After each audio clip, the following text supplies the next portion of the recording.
appreciate, I heard I was on Mount Kilimanjaro. Yeah, you were there I was on The Masked Singer. Yeah, you on The Masked Singer. I don't know what costume you were wearing, but it worked. Because you wound up coming back a week after week, I guess. Yeah, I guess so. Because, definitely wasn't there for sure. It wasn't anywhere that, I'm trying to think of any of the other ones that people had thrown out there that I had heard. But yeah, that definitely wasn't on any of those. So. It was a great Where's KG? I know. He'll be back. You remember Where's Waldo? Yes, the same thing. That's where I felt like, people were coming up with when they started shouting out where I may have been when I was out and gone. But now I'm gone, but I'm back, and I'm happy to be back and ready to do this thing here on 105.3 The Fan, Chris. Well, now you can go ahead and grab it and quarterback it because it's time to go to a break. Go ahead and do it like you normally would, and then we'll get back into the Get Right. Well, the Mavs are playing tonight, of course. They're taking on the Phoenix Suns. We'll talk about that a little bit later on. But now that Dak Prescott is back, with him back, what will and won't change with the Cowboys offense? We'll do that next on the Get Right with Reggie KG on 105.3 The Fan. All day, every day, bringing you insights and information no one has right here on The Fan and on the Odyssey app. It appears your husband failed to mention that you're hosting the neighborhood Halloween party this year. I'm listening. Son of a witch, I've only got 2 hours to get hors d'oeuvres, wine, beer, costumes, and a new husband. No need to unravel, my dear mummy, for Specs has everything you could want to stock up for a haunt. Shop inside, delivery, or curbside for a monstrous selection of wicked wines, spooky spirits, and bewitching beers. How fares the haunted hostess now? With Specs' supersized selection of lower-priced everything, I had my cauldron bubbling with bubbly and my hubby howling at the moon from the doghouse. You certainly put the treat in trick or treat. And with Specs' lower prices, you'll save enough to earn the title of the house with the good candy. You're welcome. Specs Wine, Spirits, and Finer Foods. The fun starts here. Friends, is your job recession-proof? Now might be the perfect time to switch careers and become an IT professional with My Computer Career. IT is listed as one of the top recession-proof professions. You could have your dream job in just months, not years. No experience needed. Take classes online or on campus, and financial aid is available to those who qualify, including the GI Bill. Go to mycomputercareer.edu and take the free career evaluation. It's not rocket science. It's My Computer Career. mycomputercareer.edu. Voting in Texas is complicated by design. The Election Protection Hotline at 866-OUR-VOTE is here to help. We're a nonpartisan network here to empower every Texan to vote with the knowledge they need. Whether it's registering as a first-time voter, finding your polling place and getting there, getting an absentee ballot, or recognizing intimidation and suppression and reporting it. Call when you face problems at the polls. Voting should be easy. When it's not, call us. 866-OUR-VOTE. 866-687-8683. Sponsored by Texas Civil Rights Project. For over 150 years, CIBC has helped people go from where they are to wherever they want to be. Commercial banking, capital markets, private wealth. CIBC. Ambitions made real. CIBC Bank USA, member FDIC, equal housing lender. Tolbert Garage Door, your go-to for commercial and residential garage installation and repair needs. Call Colby for a free estimate today. 469-909-0956. Tolbert Garage Door is open 24/7. The door that separates you from the rest of the world. Are you secure?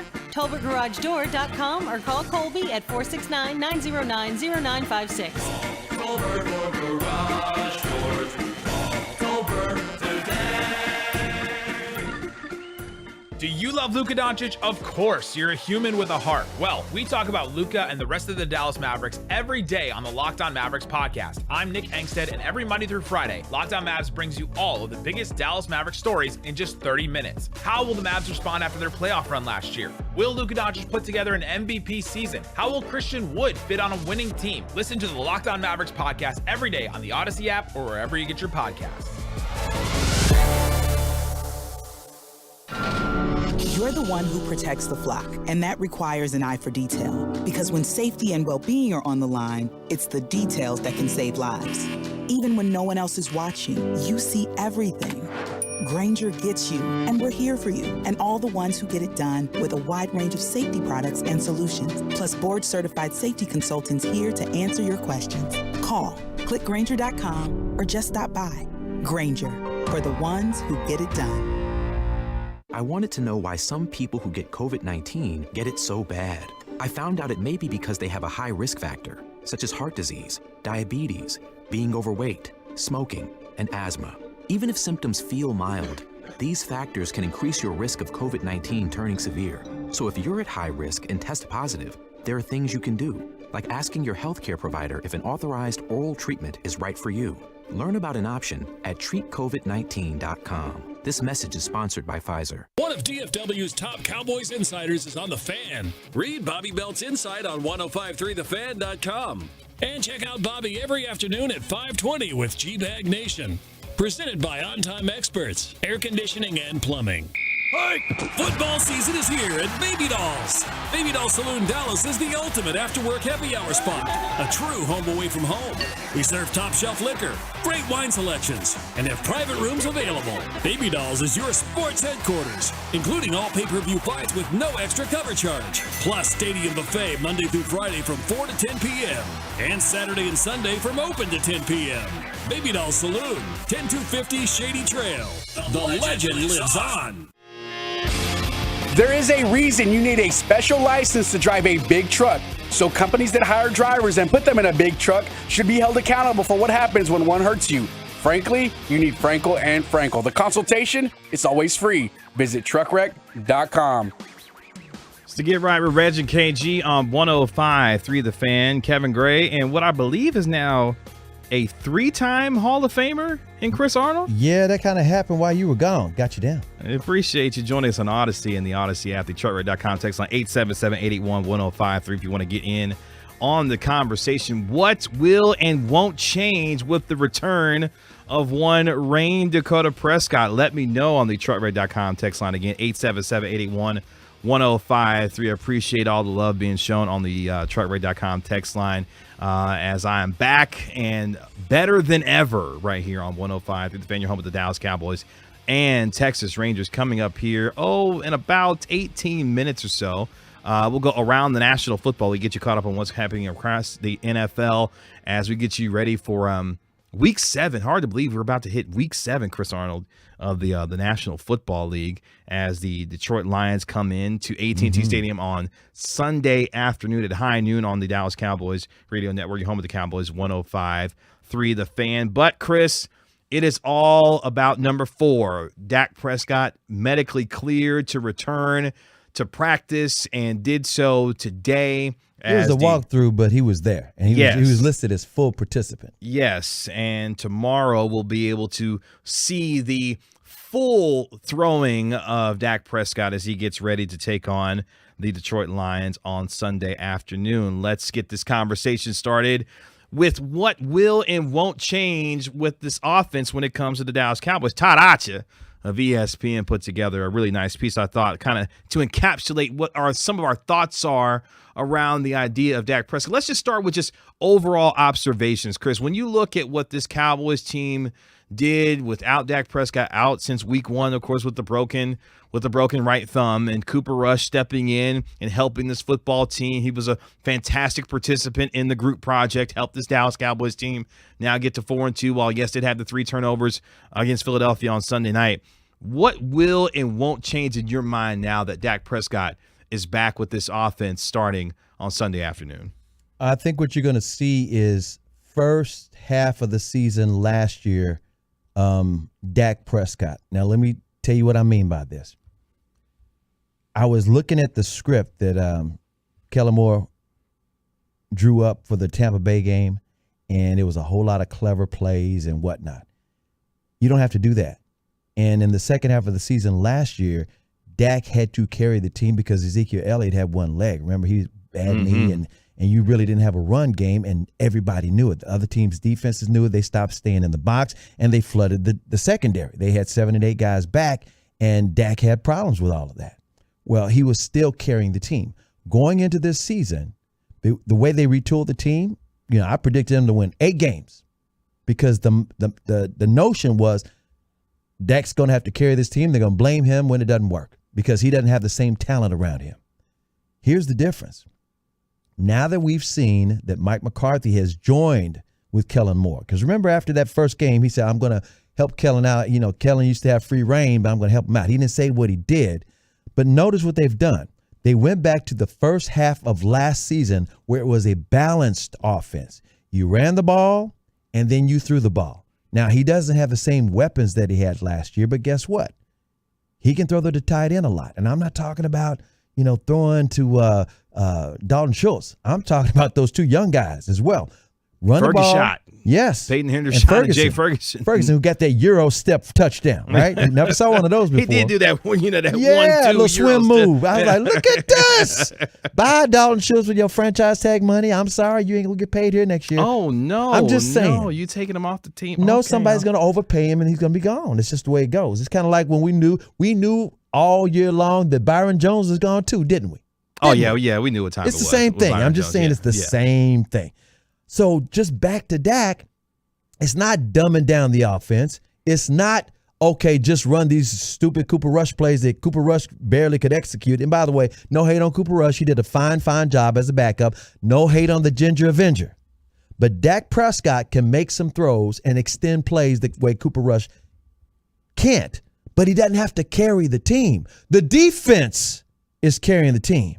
But the fact that you've got some plays that Tony Pollard and Ezekiel Elliott can run together, that's called balance. And if you have a legitimate run game, that opens up the offense and you don't have to flood that secondary. The secondary won't be flooded and Dak can pick it apart. He doesn't have to carry it. And that's what you're going to watch. It's not about Dak's going to carry the team and, oh, boy, better work. No, the defense is carrying the team. And it's going to look like it did now, don't get me wrong. It's not going to be 31 points a game last year. Sure. But it's going to look more like you saw in September and October where they were rolling. And I'm hoping they prove me wrong because I was like, 8 wins, that's all I could see. This is an offense, when you start to look at it, they are just converting 30.9% of the time on third down. Obviously, they've only ran 294 plays on the season. So at least with this team, you're hoping with the return of Dak Prescott, you're going to see a little bit more efficiency. Hopefully for this offensive line, the confidence in knowing that if things do break down at times, you've got a guy in Dak Prescott who's very mobile. He can move around and extend plays, not only getting the ball down the field and keeping his eyes down the field, but more importantly, if he needs to run for a first down or two, you know that he can do that for you and get you another set of downs if the case, if you need to. Cooper Rush wasn't necessarily doing that. I think one of the things that hopefully going forward for this offense that I appreciated about what Kellen Moore and Cooper Rush were able to do is that it appeared that Kellen Moore put Cooper Rush in position to make the plays that he was capable of making, not making him or putting him in positions where he was trying to do things that he wasn't capable of doing. Now with Dak Prescott back in this offense, you will have the full complement of your entire offense with the added element of his ability to extend plays with his legs. So you're hoping for more efficiency. You're hoping for some of the throws that Cooper Rush wasn't able to make, that Dak Prescott is able to do so coming back for this football team. And for Michael Gallup, for CeeDee Lamb, who has been banged up, obviously, throughout the course of this season so far, Michael Gallup coming back off the ACL, the return of Dak Prescott means for them continuing to grow and develop the kind of chemistry that we didn't see and the rhythm that we didn't see in week one. Obviously, Michael Gallup was not there against Tampa Bay, but for CeeDee Lamb, this is going to be huge for him because now he can finally, hopefully, develop the kind of rhythm and chemistry with Dak Prescott. Because you look at the amount of games that Dak Prescott and CeeDee Lamb have played together, Dak Prescott and CeeDee Lamb have only played, CeeDee Lamb's only played about half of his games with Dak Prescott throughout his career so far. So now you'll get the chance to hopefully for Dak Prescott to develop that rhythm with CeeDee Lamb. And now going forward, they have a golden opportunity to do it at home against a couple of teams in Detroit this Sunday and then against Chicago, in 2 weeks from now to be able to develop what they need to build that momentum before they go on the road to take on, the Green Bay Packers, before they take on the Minnesota Vikings. We're talking about 4 straight games against the NFC North for them to get right, if you will. And it starts on Sunday against the Detroit Lions there. Can I say something about these Lions? Now, the Cowboys should handily beat the Detroit Lions. Handily. Because the Detroit Lions, not only are they banged up, they got a lot of guys injured. They are, unfortunately for the Cowboys, well rested because they had the weekend off last week. But they're dangerous only because, what do you like to call them? What's their nickname? I have a couple of them. I have the fighting, biting kneecaps. That's the one. Yeah, that's the one. Yeah. Well, here's the thing. They take on the personality of the head coach, right? With that being said, if Dak Prescott's out there, their mindset is he's healthy. And I'm not going to say they're going to play dirty, but they will be swiping at the ball. they will be going at him, not like his body. And they're not going to do anything illegal. They're not going to get any, flags thrown unnecessarily. But you just said it. Dan Campbell's mentality is he plays rough, and that's what they're going to do. And since they're expected to lose anyway, they're just going to show everybody that they got something. Now, that means the offensive line is going to have to protect Dak. That means Dak can't be restless, and Dak has to be prepared for what they might bring, because anything can happen. In other words, this is not a team that's like, let's say the 49ers or another team that feels like they're equal to or better than the Dallas Cowboys, and they're just going to play them straight up. Unfortunately for the Cowboys, a one-win Detroit team is desperate. Sure. And so they're going to do everything they can do within legal means to be competitive. And that means competitive football team. That means, Dak, got a lot of what pride. the hell what you doing out here if you're not 100%?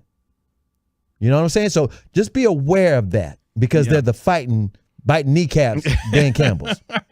And look, this is something where I think for whether you're a detractor of Dak Prescott or you're a supporter of him, this is an opportunity for this team to feel like now that they're at their best with their franchise quarterback coming back. No matter how you feel about it, this is their franchise guy. Yep. And they feel like he gives them the best chance to win. And this is why they signed him. This is why they paid him. And now he is here to hopefully help this offense have the kind of rhythm and creativity. This is not going to be the same offense that scored, over 30 points a game a season ago. That was number one in the league in total offense, number one in scoring offense. This is a team now that can not only lean on its defense, but more importantly, Dak Prescott can put this team in position to where they don't feel like this defense has to play from behind or have to make up for mistakes that Cooper Rush may make going forward, just like he did in the Philadelphia game. That should not be the case. But that's not to say that Dak Prescott, when he does come back, and that looks like going to be on Sunday, that he's not going to have some rust. There's going to be some timing issues. There's going to be some rhythm issues. So when people start seeing him maybe skip a throw or two, or there's something that's off about what he did in terms of trying to find a receiver downfield, those things are going to happen. The patience has to be exercised here, but more importantly, this is an opportunity now for them to be able to see what they have with the mostly full complement of this offense, especially once James Washington comes back, from his broken foot. You've got now Michael Gallup, CeeDee Lamb, Dak Prescott, Tony Pollard, Ezekiel Elliott. You've got now the offense that you thought coming into the season would give you a chance to believe that this team would win the division. And now at 4-2, they're in a good spot to now move forward thanks to what this defense and what Cooper Rush and what they were able to do over the last several weeks without Dak Prescott. Oh, so here's another thing to think about, and I'm glad you brought all those points up about, that he may not be smooth. And that's true because in my mind, that Tampa Bay game, he was not smooth, and the number one reason why, he played no preseason games. There are a lot of and Tampa's good. Defensively, they're really good. Yeah, the Tampa Bay defense is really, really good. But again, Kellen Moore had this really complicated offense that ironically, Tampa Bay defenders were saying after the game, we knew exactly what he was going to do. Remember, they were saying that. They said when they saw looked at the tape from last year, they said we knew exactly what Kellen Moore was going to do. And like I said, but Dak Prescott's performance, which also sucked, man, there was a reason that Patrick Mahomes and Josh Allen said we want to play at least a half in the preseason because they want to get their wherewithals. And Tony Romo was saying on one of the broadcasts, in fact, I can't remember exactly where I heard this, but Tony Romo was saying in one of the broadcasts, he liked to play a preseason game because it reminded him of the little things that he had to be prepared for, especially if it's a road game. He said he liked to know where the clock was, where he could tell where the clock was going down on each end of the end zones. He wanted to be able to hear what the crowd noise was and the signals in his helmet. All the little things you just kind of take for granted. He wanted to be up to speed and not have it all hit him in the very first game of the season. Well, Dak Prescott, like a lot of quarterbacks in the NFL, and you brought this up when you pontificated, Kevin Graham, I'm giving you props here. You said one of the bad things about the preseason, since there's only 3 games and most teams aren't showing their hands, you're going to see some raggedy offense the first month of the season. Oh, yeah, that quality of football is going to be raggedy the first month of the season. And that's what happened. In fact, scoring's down all around the NFL because of primarily that reason. The defense was all out there. Offenses, you didn't see none of those guys except for Josh Allen and Patrick Mahomes, who insisted that they personally want to be out there in the preseason. Now, I'm not saying Dak should have been out there, but that's one of the reasons why he looked so raggedy, as well as the Tampa defense, as well as Kellen Moore's play caller, which has improved significantly with the help of Mike McCarthy. I'm giving Mike McCarthy his props because to me, Mike McCarthy, he opened up some eyes, and my eyes in particular, like, okay, I had him on the hot seat. And guess how he handled the adversity of losing your quarterback and wound up winning, 4 straight games and then losing that last one. So they're 4-2 right now. Mm-hmm. One other note about Dak Prescott, I got to bring this up because we're talking about how he's going to look and whatnot. Give props to Kevin Hagelin of the KNC Masterpiece. He did some research. He brought this up a couple of days ago. He said he expects, and it made a lot of sense. He said he expects with the strong running game that the Dallas Cowboys had. Now, it's not going to be run first, but he said the year that DeMarco Murray had 1,800 yards, which is still a Cowboys record. That's 2014. Mm-hmm.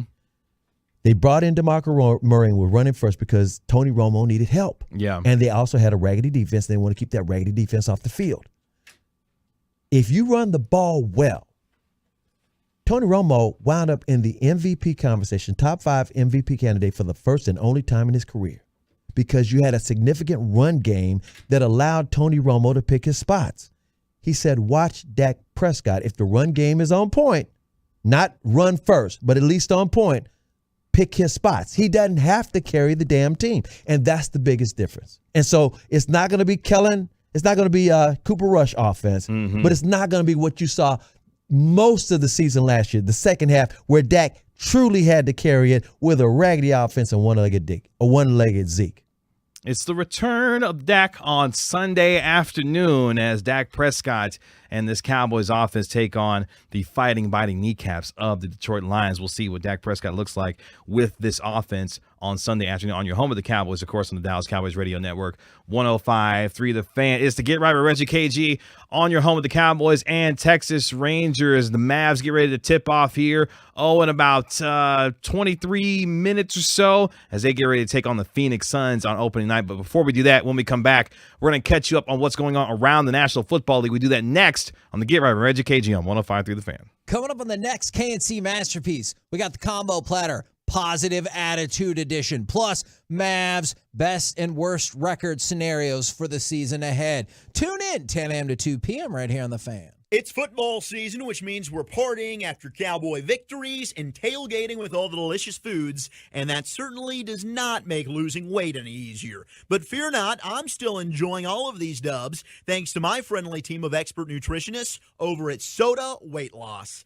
Zach Wolchuk of the G-Bag Nation, and I've now lost 65 pounds since I started the Soda Weight Loss program back in May. And my aunt, Tolo Kate, also started the program recently, and she's lost 13 pounds, and my mom's dropped over 70 pounds. Soda Weight Loss is both a brick-and-mortar weight loss company located in DFW with 7 beautiful in-office facility locations. I hit up my Plano location, and I love it, and a virtual nationwide practice that is 100% over the phone with highly trained soda nutritionists. Visit SOTAweightloss.com. That's SOTAweightloss.com. The Dallas Cowboys and soda are, say it with me now, state of the art. Hugs and less pounds, everybody. Hey, how's it going? Great. This game's gonna be good. Definitely. Loser buys? Sure. Hey, 2 Dos Equis on this guy. The game hasn't even started. And yet, somehow it's already over. Okay. A dose of certainty. Brought to you by Dos Equis, proud sponsor of college football. Get a dose. Enjoy Dos Equis responsibly. Imported by Cervezas Mexicanas, White Plains, New York. The Sports Spotlight, delivered by Driveway.com. For the first time since 2006, Tennessee finally took home a win against Alabama. Tennessee fans have waited 16 years for this moment, and they were able to experience it after an exciting, nail-biting game. Looking for a car? Go to Driveway.com, where you can get pre-qualified, buy a car, and get it delivered. Driveway.com. Car buying delivered on your terms and on your turf. Dunk for Joy is the easiest and fastest way to donate your car. Donate today and your car can be picked up tomorrow. Go to junkforjoy.org or call 1-877-JUNK4JOY. Access to cutting-edge treatment can help make long-term survival possible. Stand Up to Cancer and the Lust Garden Foundation have teamed up to bring pancreatic cancer clinical trials to those who need them. For more information, visit pancreaticcancercollective.org. Hi guys, it's Andrew. Are you struggling with erectile dysfunction? Did you know that a major medical breakthrough is now available, and it isn't a pill? Today, Wednesday, October 19th, we're running a one-day special you won't want to miss out on. South Valley Medical Clinic uses the most powerful form of wave therapy. This is a technology clinically shown to repair blood vessels and improve blood flow. It's backed by 60 clinical studies, including from Cambridge. If you're ready to regain that spark in the bedroom, today is your day. Call us now and you'll qualify for the assessment and ultrasound totally free. Also, a gift that can produce rapid results in the bedroom in minutes. You're going to love that, guys, trust me. And today only, we're offering 5 tune-up treatments to our patients free. This is unprecedented, worth hundreds of dollars, but call today and qualify totally free. 214-937-5000. That's 214-937-5000. Guys, put a stop to your erectile dysfunction and get your love life back. Call South Valley Medical Clinic now to qualify. This offer ends today. 214-937-5000. This is Colby, owner of Colbert Garage Door. I'm a Tolo. Call us today for our $50 garage door tune-up special.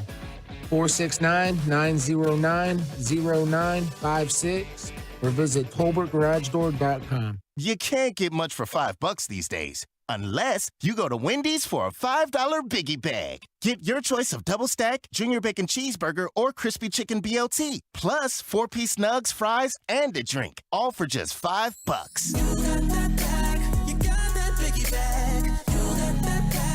That was smooth, wasn't it? That's how you're gonna feel when you get that Biggie Bag at Wendy's. U.S. price and participation may vary. Includes 4-piece nuggets, small soft drink, and small fry. Prices may be higher in Alaska and Hawaii. Cowboys battle the Lions Sunday. Start tailgating with us at 9 a.m. with the Specs kickoff at noon on 105.3 The Fan. Navien tankless water heaters, the proven leader in condensing technology. Request a Navien because you deserve the best in endless hot water delivery. Learn about Navien's condensing tankless water heaters and find a Navien contractor at tanklessmadesimple.com. Count on Navien. Tolo's Mike Bassick here for my friends over at Southwest Chrysler Dodge Jeep Ram in Cleburne. If you're the outgoing, adventurous type, then this month, Jeep Adventure Days at Southwest Chrysler Dodge Jeep Ram is for you. Explore the wide selection of brand new Jeeps, including the Gladiator, Wrangler, Grand Cherokee, and more at Southwest Chrysler Dodge Jeep Ram, and let General Manager Mike Brown and his team find your next adventure. Visit southwestcdjrtexas.com and drive a little further to save a lot more at Southwest Chrysler Dodge Jeep Ram. Thank you for turning it on and leaving it on. DFW Sports Station 105.3 The Fan. If you are in need of traffic control or barricade rental, Buyers Barricade is a full-service provider, taking care of your project or special event, no matter the size from start to finish. That's Buyers Barricade, the Texas Authority, and Barricade Rental. That's buyersbarricade.com. It's to get right with Reggie KG on 105.3 The Fan. Kevin Gray with the 3-time now Hall of Famer Chris Arnold. Got you down. My man Larry Flores on the down for you here on this Hump Night edition. Appreciate you joining us on Odyssey and the Odyssey app. The truckwreck.com text line 877-881-1053 if you want to get in on the conversation. We are also live, I should say, on twitch.tv/Dallas Fan Cam if you want to watch us live on the Fan Cam. If you miss anything during our show this evening, make sure you hit the rewind button on the Odyssey app, or you can hit us up on the on 1053thefan.com and the Get Right podcast page, and you can listen to any segment that you may have missed throughout the course of the show. And of course, all of our shows, Sean and RJ, KNC Masterpiece, and of course, the G-Bag Nation, you can hear every single day on 105 through the Fan. Just hit that podcast page and catch up on what you may have missed. Mavs about to tip off in Phoenix, Arizona. I'm not going to lie to you. We're going to go around the NFL here in just a moment, and we're going to talk about the Mavs at the top of the hour here on the Get Right with Reggie KG. Game 7 of that series between the Phoenix Suns and the Dallas Mavericks will forever live rent-free in my head, because what they did that night, man. One, obviously none of us really expected it to happen in that fashion. But just the way that the course of that game went, that will forever live rent-free in my head, the way that they just absolutely destroyed Phoenix in Game 7 en route to making their first Western Conference Finals appearance since 2011. But we'll go talk more about the Mavs at the top. Can I say the hour. score real quick? Just to remind everybody. They beat them 123-90. They were leading by 46 points at one point. Luka was toying with them. And to show you how, the Phoenix Suns knew they were in trouble, in Game 6 in Dallas, the Mavericks blew them out 113-86. So it's like, well, we got to handle up on the Mavericks. We can't let them come back, and we'll get back. We'll be right in Phoenix. Hell no, it didn't happen. Yeah, that set off a set of events, for the Phoenix Suns throughout the course of this summer that we'll get into as they get ready to tip off opening night for the Dallas Mavericks in Phoenix before they return home when they play the Oklahoma City Thunder on Saturday night. Chris Arnold and I will be in the building on Saturday night when the Dallas Mavericks take on the Oklahoma City Thunder. Let's go around. No, they're taking on the Grizzlies. The Grizzlies. I'm sorry, the Grizzlies. And by the way, the Grizzlies are beating the right. Knicks 94-89. John Morant has 25 points, 3 rebounds, 7 assists. And Jalen Brunson, 9 points, 3 rebounds, 7 assists. All right. I hope that $104 million was worth it for New York. We'll see. Yes, Let's go around the NFL area right here on the Get Right with Reggie KG on 105 through the Fan.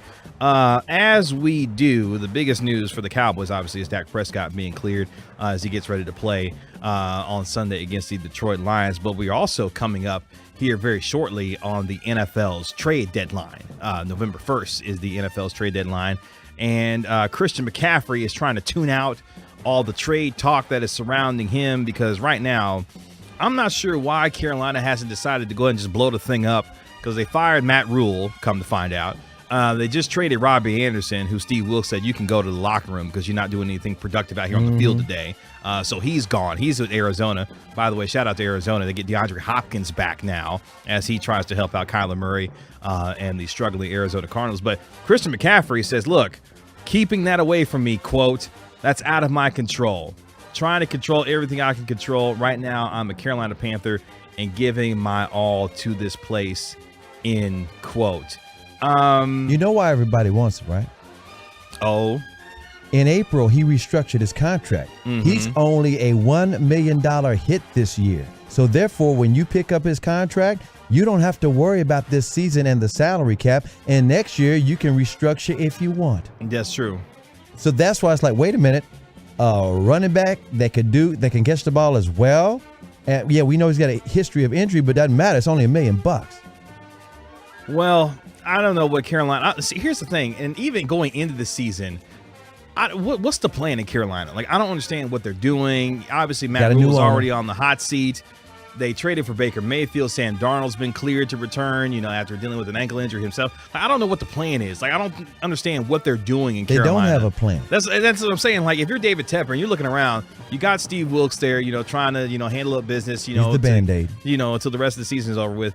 But they need a direction. They need a plan. They need something that they can hold on to that gives them some hope. Well, you know what they're trying to do? What a lot of people are saying, they're trying to probably clear up cap space for the next regime.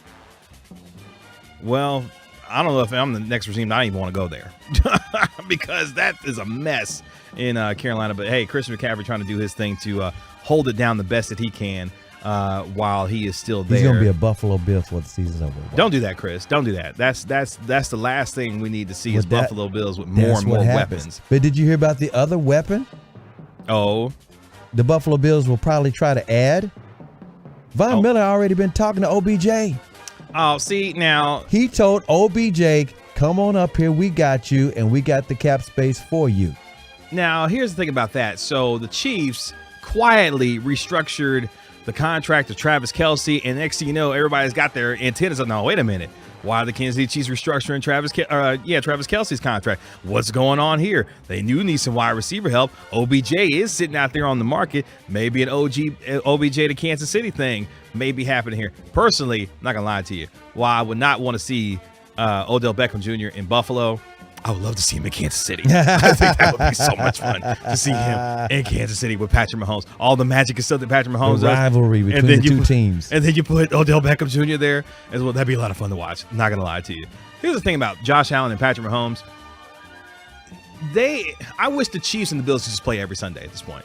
Like, I just want them to play all the time, every single time. Yeah, they put and on we a just show. watch them play. Like, they are the put on new a- version of Rodgers and Brady. And by the way, it was fun watching them golf with Rodgers and Brady. It was Josh Allen and Patrick Mahomes taking on the old heads, Aaron Rodgers and Tom Brady. And that little golf thing they started, that little challenge that they remember a couple of years ago they did with Tom Brady and Tiger Woods. This time they had Aaron Rodgers and Patrick Mahomes and Tom Brady and Aaron Rodgers. I thought that was just so cool. Shout out to Mike Bassick in the Twitch .tv in the Twolo Lounge, I should say. Yeah, there it is. What's going on? He says, let's go Mavs. Yeah, What's let's up, go Mikey Mavs. B? Don't worry, and Mike. We're going to Swaggy talk Booty we got plenty of Mavs talk coming your way. Jamtastic. We see y'all. Appreciate all the Twolos hanging out in the Twolo You know, Lounge. Bassick picked them to win the whole championship.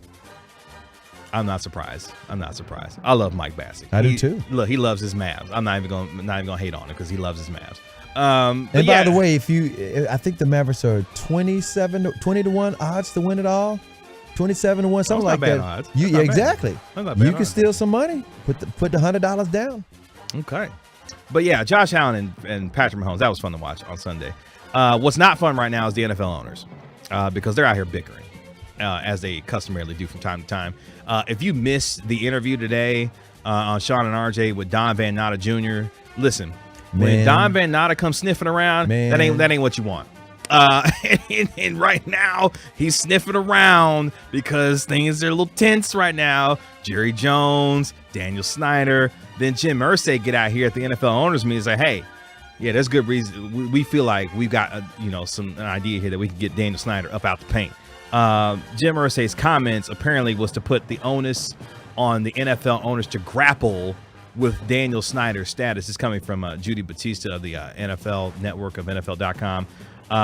Because look, Daniel Snyder, number one, deplorable human being, number one. Of course. Number two, horrible owner. And here's the thing. It's not even, you can be a horrible person and an owner of an NFL team, but the one thing that you got to do, no matter what, is make money. Yes. Daniel Snyder and the Washington football team, as I like to call them, they don't make money. And No, I they don't care how deplorable you are, how much of a messed up human being you are, or whatever. If you're an NFL owner and you ain't out here making money, they're going to side-eye you.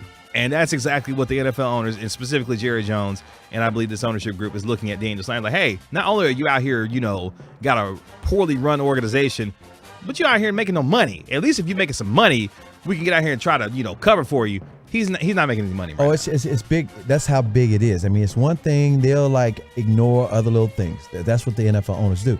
But not only was he not making any money, his franchise is not making any money. He was stealing money from the other owners. Remember that little scandal? Oh yeah, a few months ago, maybe a year ago, when they found out that he wasn't putting in the receipts properly, and that he wasn't. He was taking more money. Like, you can't be out here cooking the books and not think somebody not gonna look. Now, okay. Here's the other part for people who think that, and Reg was bringing this up, the same point you're bringing up right now about these owners. We count that money, and you If cannot nothing be- else, if Yeah, nothing else, if nothing else, it's like they will, all the other things they'll pretend it didn't happen. Yeah. But it's all about making the money, and you don't make no money, and you especially are not making money in the nation's capital. And then you which got has the a nerve to lot of steal rich from them, money too? there. No. And you're stealing from them too. Mm-mm, So mm-mm. here's where you have to look at it. For people to say, wait a minute, but they got all that TV money and they're making billions, and it really ain't that bad. This is the way billionaires look at things, just like corporate people. They may say, well, we're supposed to be making $7 million. Let's say a regular corporation. We're supposed to make $7 million this quarter. Well, if you didn't make the $5 million, they say, oh, we didn't make our quota. We didn't make our whatever, our target. But we made 5. No, but we're supposed to make 7. They don't care about the 5. The goal was 7. You didn't make that 7. Yes, and so if he's costing them money, in other words, they're not losing any money, but he's costing them money. In other words, that $110 billion deal they with the streaming service, maybe it could have been 150 if it wasn't for Dan Snyder. You follow me? Yeah, That's the way they look at it. One thing about Don Van Natta, what he said on Sean and RJ, the reason this is more complicated than just kicking him to the curb and just voting him out, the other owners' only pause on this is, if we vote him out, then maybe one day they might vote us they might vote me out. That's the thing. We can't set precedent. It's precedent, yeah, because that's what their only fear is. Otherwise, there's no reason for him to still be an owner. Yeah. Because you look at the NBA and they'll vote somebody out. They're like, well, we don't want to start that thing in the NFL where you can just vote somebody out. Well, he's done allegedly enough to have his team taken away from him at minimum. But now when you start going down this quote-unquote slippery slope of taking away teams from owners who have purchased said teams, and you're trying to find reasons to do so, that's when things can get a little scary for these owners. And look, Daniel Snyder doesn't deserve any sympathy from you or I when it comes to his plight that he's dealing with him and his football team, because he deserves everything that's coming to him for all the alleged ridiculous behavior that him and his organization have engaged in for a number of years. So at this point, I'm not worried about Daniel Snyder. I hope he gets put out the paint because I'm sick of him anyway. But on the other hand, I'm like, well, wait a minute. Washington is a horrible franchise. I don't want them to get good again. So maybe he can stick around, as long as need be until, something else happens. But we'll see what happens with Daniel Snyder and the rest of the National Football League. Something to get excited about is Tua Tagovailoa, who said he's excited ahead of his expected start Sunday against the Steelers. Easy, Tua. Let me tell you something. I have not had a chance to say this on these airwaves, but if I'm Tua Tagovailoa, I don't trust a word that the Miami Dolphins have to say to me ever again. Never. Right. There is no way, in good faith, I play for this organization who sent me out there knowing I had a concussion, saw me stumbling, bumbling, and fumbling around, and then you got the nerve to send me back out there. Nah, man, all y'all can go kick rocks. I'm not trusting any. It reminds me of the situation that Trent Williams had, speaking of Washington, in Washington, when he was dealing with, I think it was a brain. It was a brain, he had a cyst or something. Something in his brain. A cyst. Yeah, and they misdiagnosed it and all. I'm not trusting anything Miami has to say to me ever again if I'm Tua Tagovailoa. But good for him. He's a crazy man. He's a football player. Well, that's what they do. That's why you have to hide the helmets from them. They're so damn competitive. You literally have to hide their helmets. Now, they've changed the rule where if you're showing any kind of concussion signs, they will pull you out of the game and walk you up to the locker room and you can't come back. That's what they're going to do. Yeah. At the same time, Tua, dude, even in boxing, they give you 30 days. You got to wait 30 days. Well, I hope he protects himself and from the Dolphins, because clearly they don't have his best interest at heart. Hey, KG, the 214 says you want Dan Snyder to step up or step aside. Or just kick rocks. How about that? Just kick rocks. That's your trip around the National Football League right here on the Get Right with Reggie KG on 105 through the Fan. Chris Arnold, it is Mavs opening night on the road in Phoenix. What are you expecting from the Mavs season, and what are you looking most forward to from Luka Doncic? We'll talk about it next on the Get Right with Reggie KG on 105 through the Fan. Keep the volume turned up all day and night. And thanks for being a Tolo. We're DFW Sports Station 105.3 The Fan. Realtors abide by a code of ethics. This is Article 9 in action. Beth, a first-time homebuyer, knew nothing about the home buying process, except that she wanted to buy a home. But her realtor had the expertise to make sure Beth understood every document, even giving her copies to review with her lawyer so Beth could close on her first home with confidence. Complicated things explained in simple terms. The difference between an agent and a realtor is real. Realtors are members of the National Association of Realtors. That's who we are. By now, you know that sound. It's the sound of the Home Depot. But what about those sounds? Those are the sounds of craft ice from a new LG refrigerator, cooling your drink to perfection, making this the sound of savings on top brand appliances. Final days to save up to $1,212 on this exclusive LG kitchen package with craft ice. Ends October 19th at the Home Depot. How doers get more done. Offer valid September 29th through October 19th. U.S. only. See store or online for details. Many financial advisors suggest using bonds as a safe alternative for stocks. As an investor, you have been trained for years to believe bonds are safe and can't lose money. Unfortunately, that is not the case. I'm Jeff Jr. with Trajan Wealth, and if you own bonds, you've probably seen a loss, or maybe worse, a significant loss, and you may be wondering why. Humor me while I nerd you out for a second. The reason for this is bond prices have an inverse relationship with interest rates. And interest rates, as we know, have been going higher. And interest rates will continue to go higher until inflation is under control. So as interest rates increase, bond prices will decrease. Most financial advisors don't understand this simple concept, and the first thing they do is buy more bonds when clients lose money. Don't be a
Let's go, Cowboys. Always live on the free Odyssey app. From the MyFitnessStore.com studios, it's time for the Get Right on 105.3 The Fan. It is indeed time for the Get Right with Reggie KG on 105.3 The Fan. Whee! Kevin Gray with the three-time Hall of Famer, Chris Arnold. Got you down. My man Larry Flores holding it down for you here on your Turn It On, Leave It On station 105.3 The Fan. It is Mavs opening night as the Dallas Mavericks get ready to take on the Phoenix Suns. Appreciate you joining us, however, and wherever you may be listening to us on this Wednesday evening. The truckrate.com text line 877-881-1053, 877-881-1053 if you want to get in on the conversation coming up here in about 20 minutes. Cowboys reflections and confessions as Dak Prescott returns. We're going to do some reflecting and some confessions, if you will, on your home of the Cowboys, 105 through the Fan. We'll get back to the Cowboys conversation here in just a moment. Before we get into this Mavericks talk, in the NBA, the game before the Mavericks game is Memphis hosting Jalen Brunson and the New York Knicks. The Knicks cut the lead down to 1 point with 28 seconds to play. And Memphis called a timeout, 28 seconds to play, threw the ball into Ja Morant, and you know what he did. He just looked over the floor, and then he went through the entire Knicks defense and made a scoop layup with 8 seconds to play. He's got 32 points and 7 assists and 3 rebounds. There's 8 seconds left in the game. The Memphis Grizzlies are up by 3. Jalen Brunson, by the way, has 15 points, 8 assists, and 6 rebounds. With 8 seconds left to play, New York is inbounding the ball, hoping to force an overtime. I'll let you know what happens. It is exciting to see the NBA back. Was excited to watch last night, obviously. Not the late game, of course, because the late game was awful. Oh, my God. What happened? Jalen Brunson took the inbounds pass, drove the middle, kicked it out to a corner shot. I'm trying to figure out who shot that ball. He made the three, and Cam Reddish. It's 0.3 seconds left on the clock. We may have overtime. Cam Reddish with an assist from Jalen Brunson. Okay. They collapsed on JB. He hit it to a corner three with Reddish. It was like Luka kicking it through the wide open three in the corner. Boom, just like that. Well, shout out to Cam Reddish doing something positive for the New York Knicks. There you go. We'll keep you updated. Yeah, keep you updated on what's going on. And, of course, we'll keep you updated on what's going on in Phoenix. The Dallas Mavericks opening up their 2022-2023 NBA season. Not going to lie to you, I love covering the league. The NBA is a fascinating league with a lot of personalities, and it was a hell of an offseason. The Phoenix Suns losing to the Dallas Mavericks, of course, in the Western Conference semifinals. The Dallas Mavericks making the Western Conference Finals for the first time since 2011. The Mavericks destroyed a franchise in the Utah Jazz, who decided to go ahead and blow the whole thing up, which we saw coming before the season. If things didn't work out, the Mavericks just decided to put the final nail in the Utah Jazz coffin for what was the Donovan Mitchell, Rudy Gobert era in Utah. And now the season begins anew for these Dallas Mavericks. And I've tried to, Chris, help people measure their expectations when it comes to this team, because in theory, I think this team can be better, but be worse in the standings. You say, Kevin, what do you mean by that? Well, this team, I think, can be better than what they were last year. And it's not that they won't be, it's just that the West is deep and is deeper than it was a season ago with the return of Zion Williamson with the New Orleans Pelicans, obviously the Clippers with, Paul George and Kawhi Leonard. This Western Conference is fairly deep, and while the Mavericks may be better as a team, they could finish worse as far as the standings are concerned. How are you feeling when I say something like that, that while they could be better as a team, they could actually finish possibly as a play-in team, even with the amount of talent that they have on this team this year? I think the Mavericks are glad that people are underestimating them. They are returning everybody except Jalen Brunson, and they've added to this mix Christian Wood. Christian Wood is a double-double, and he might be the best big man that Luka Doncic will have played with in his career, not Dirk. We're talking about Dirk was on his last leg retiring and whatnot. We're talking about in the last couple of years. We're talking about big men. The thing, by the way, this game has gone into overtime with the Memphis Grizzlies and the New York Knicks. But yeah, there's so many people. This was what I actually like about it. It's like it's somewhat disrespectful, but not really, because they're saying, well, everybody's healthy now, and the Mavericks, maybe as if they just kind of waded through a depleted Western Conference last year. Well, that's not necessarily the case. That's one way of looking at it, but that's not necessarily the case. With that being said, that's all the Mavericks needed. They just, coaches, sometimes they need some bulletin board material. Well, everywhere around the NBA, it's like, well, the Mavericks, yeah, they'll probably be good, but they're not going to go as far. They're not going to get as many victories. I think they're going to get the same amount of victories. I think they're going to get 52 wins again. And they could go far or further. And when I say further, it may not be to the NBA Finals. It may just be winning more than one game in the Western Conference Finals. It's hard to say where they wind up, but you can't also assume that other teams might not have injuries this year. Who knew that those guys would get injured last year? And the other thing about the regular season, and I was telling Reg this a couple of days ago, the Clippers have the most talent in the league on that squad, and Kawhi is coming back, and Paul George. You don't think they're not going to be low managed? That's all Kawhi does. There's a lot of teams, not just the Clippers, who aren't necessarily looking for all these victories in the regular season. They just want to position themselves to be ready for the playoffs. So that doesn't mean that the Dallas Mavericks can't win and pile up wins in the regular season. Not only that, the Mavericks go into the season knowing what the coaching staff already wants, and they're already bought in on defense. Defense as a want to. Some teams don't, they have more talented players, but they don't want to play defense. The Mavericks want to. So you can say, oh, the Lakers might want, or you can say, oh, Golden State. They've got to want to win these regular season games. So to assume that the Mavericks going to come in 8th or come in 7th or worse than that, there are some teams or some power rankings have the Mavericks like number 16 and number 14. Like, what?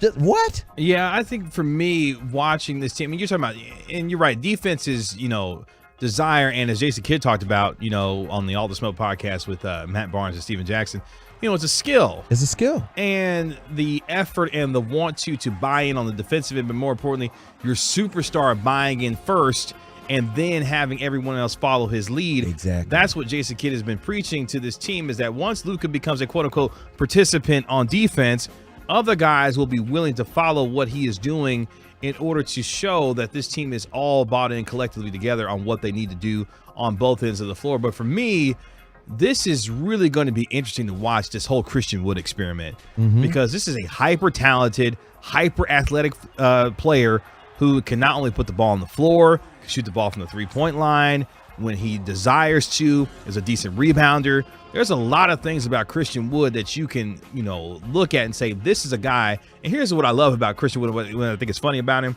Watching him during the preseason, my man plays and acts like he's the second best player on this team.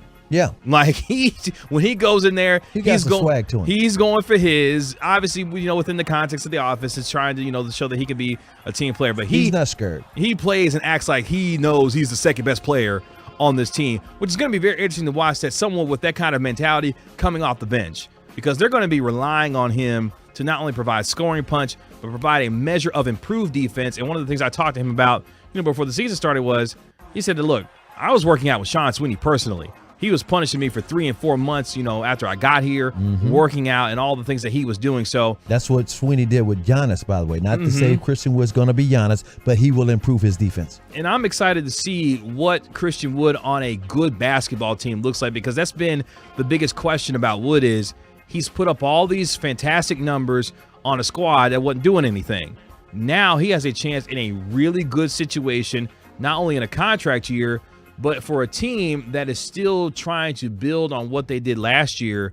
I'm fascinated to see what Christian Wood does within, not only on both ends of the floor, but how he fits in with this team, and whether or not he can show and demonstrate through the course of an 82-game season that he is fully bought in to this situation here. And I haven't even mentioned the comeback of Tim Hardaway Jr., obviously, the three-point sniper that he is, one of the best catch-and-shoot guys in the NBA. How much consistency does he provide, and what he's able to do coming back off of the broken, foot from last year, as well for him. So there's a lot to like about this team. And obviously it all starts with 77 and the fact that he's going to be a perennial MVP candidate. The only question I have, Chris, and we've talked about this a little bit as well, how will his legs look as you get toward, I'm not worried about, the first half of the year. I'm not worried about, the first 30, 40, 50 games. My question is, when you get to games 60, 70, 80, and then we get into the playoffs, because my man has played a ton of basketball and he's played a lot. I'm interested to see what he looks like come March, April, and obviously into May when it comes to the playoffs. I know he's young, but he's played a ton of ball over the last couple of years now. He also doesn't run that much. I mean, the Mavericks did not.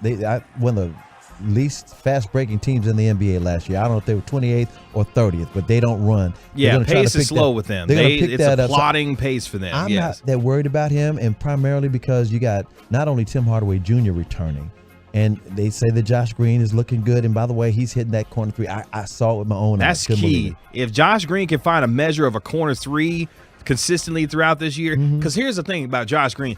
Teams didn't respect him. When they saw him on the floor, they just let him go. Yeah, they left him wide open for shots. They said, he ain't making this. He's looking to pass. If he becomes a respectable shooter, that changes a lot for that second unit as well coming off the bench. Exactly. But I'm looking at Spencer Dinwiddie. This is what a lot of people are forgetting about Dinwiddie. Dinwiddie, just like Michael Gallup with the Dallas Cowboys, he didn't even start the season with the Washington Wizards. He didn't start playing with the Mavericks, Wizards. I'm talking about the Wizards. Oh, yeah. He did not play until December with them. Yeah. So imagine a fully healthy Spencer Dinwiddie who's feeling like Brooklyn Nets Spencer Dinwiddie. And now that much further removed from that ACL injury too. Yes, that's what I'm talking about. This is a guy who's already has a high basketball IQ. He's a very smart guy anyway. Could have gone to Harvard and wound up going to Colorado because he wanted to play in the Pac-12. The point I'm trying to make is he knows what he can do, and he's all about the floor spacing. This is where also Christian Wood is going to thrive, because he's going to have better floor spacing than he did with Houston and in Detroit. The Mavericks are going to be as good as Luka Doncic is. And our buddy Tim with The Athletic, Tim Cato, he wrote an article about, can Luka be the MVP? He said not only can he be the MVP, for the Mavericks to be where they need to be, he needs to be the MVP. And he put it like this. I don't know if you read the article, but he put it like this. He said, if Luka is the MVP, and he gave all the statistical reasons why it should happen, and the narratives of the way you look to start the season, that kind of forms the narratives in these voters' minds. He said the Mavericks should win 55 games if he has MVP numbers. The other thing about him winning the MVP, and he may get this push if he starts the season strong, it's not just, oh, you heard that he had this triple-double, or you heard, you know how social media is. It's the highlights. Yeah. Luka is a show. Jokic is not a show. But Jokic had these stats that showed that when he's on the floor, the Nuggets win games. Yes. And so Luka's going to have those same kind of numbers, but you're going to see the highlights. And that's what's going to sway the voters, because that's all it is. MVP is voting. You follow me? It's not just the numbers and how far your team goes. It's that combined with the votes. And the votes are going to be there because, like I said, last year, Luka was the preseason MVP favorite, and he came in sluggish, out of shape. And he also had COVID and an ankle sprain. And the Mavericks didn't do nothing until January. So watch what might happen. Watch the Mavericks steal some games early on this year while other players are like, I don't really care until the playoffs start, including the load-managed Kawhi Leonard and Paul George. I'm just saying the Mavericks are going to be better than a lot of people think because they've already bought into the defense. They already have a chip on their shoulder, and Luka's going to have highlight numbers. He's going to have highlight plays where he's laughing and cutting up and having fun, and watch Christian Wood wind up getting, not MVP, but Sixth Man of the Year votes. And by the way, for those who say he needs to start, it's not about him starting. It's how many minutes he plays and what he does at the ends of the games. Jet Terry was the Sixth Man of the Year coming off the bench because he played on a team that was making noise, and that's how he got Sixth Man of the Year, and he was happy with that. Christian Wood's going to get paid getting Sixth Man of the Year numbers. And by the way, they're having him come off the bench not only because JaVale McGee's going to do the Dwight Powell stuff and then sit on the bench because he's 30-something years old, but Christian Wood is going to earn his spot. You don't hand him a starting spot. He's too damn young. His mentality is a guy that needs to be in the Army. I'm just trying to tell you, just because he's got talent doesn't mean he's got the IQ to deserve to start. In other words, you don't anoint him a starter. Yeah. His carrot is earn it, buddy. Fit in, get in where you fit in. And by the way, don't think it's impossible that he won't get traded if he don't fit in where he get in. He's got a massive opportunity, and things have tipped off. In other words, he's got to earn it. Yeah, he's got to earn it. I get tired of people saying, well, he's got all this talent. He needs to start. No, let him earn it, damn it. Get me all fired up over here. Chris preaching on this Wednesday night. And by the way, he's got a good attitude, but he still has to earn it. Yeah, he's young. He's not some veteran coming in like he's Kawhi, and he deserves automatic start. Well, I thought Bible study was over, but Chris Arnold decided to go and preach a little bit. Turn me into Michael Irvin tonight. On this Wednesday night. Mavs have tipped off in Phoenix already. That finger looking good. As the Mavericks tip off in Phoenix. We'll have you updated right now. It is early on in the first quarter, 7-3, Dallas up on the Phoenix. So it's a little inside the Mavs right here on 105. Oh, and Memphis is up 115-112 with 20 seconds to play, and they have the ball. It is the Get Right with Reggie KG on 105.3 The Fan. Coming up next here on your home of the Dallas Cowboys and Texas Rangers, a little Cowboys reflections and confessions as Dak Prescott returns. What were we wrong about? What were we right about? And what do we expect now of the Cowboys now that Dak is back? We'll do that next on 105.3 The Fan. Listen. Stream The Fan 24/7 all day, every day. Download the Odyssey.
you over the phone in 30 minutes. Any local area code 35lease and tell them I sent you.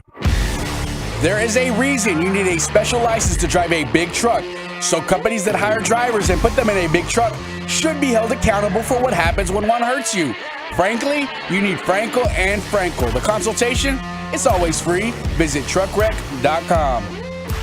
To get right with Reggie KG on 105.3 The Fan, Kevin Gray with the three-time Hall of Famer, Chris Arnold. Got you down. I got to get used to saying that nowadays, now that I know that you're in a third Hall of Fame. By the way, which Hall of Fame is it now? How about a tease? How about I tell you when we do CA Storage Confidential? Okay, I like it. And that's coming up in, what, 20 minutes?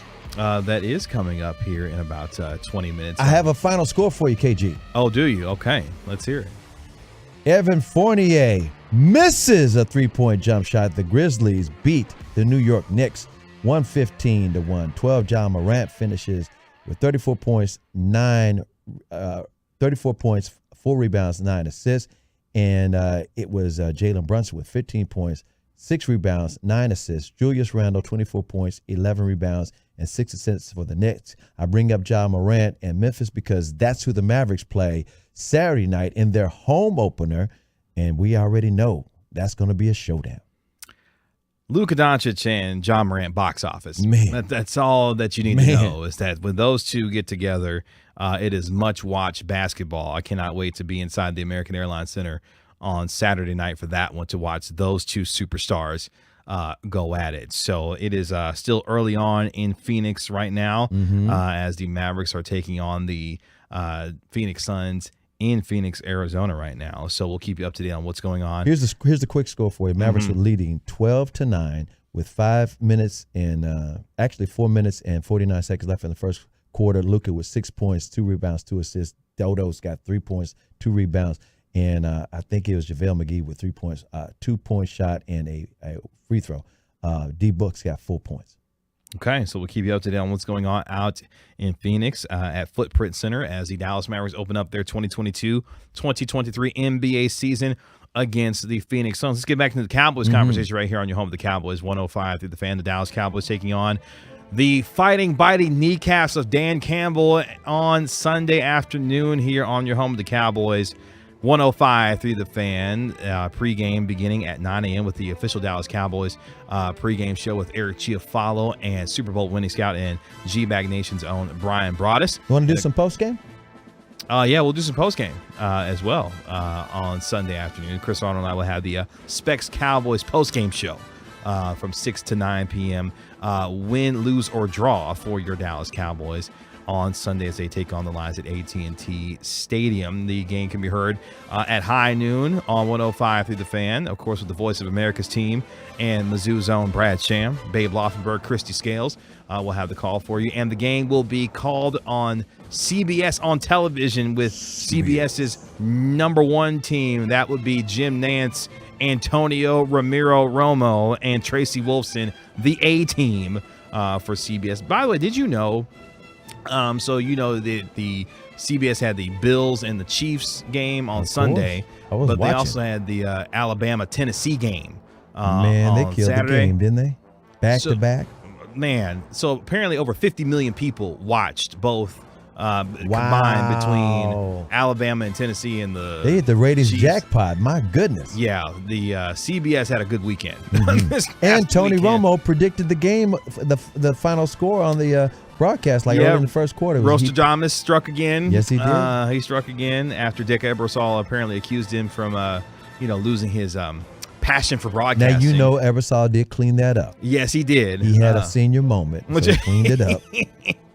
Romo had to remind him, no, I do this, Mr. Ebersol. I do this. Looking forward to hearing Tony Romo on the call on CBS. Oh, Jim!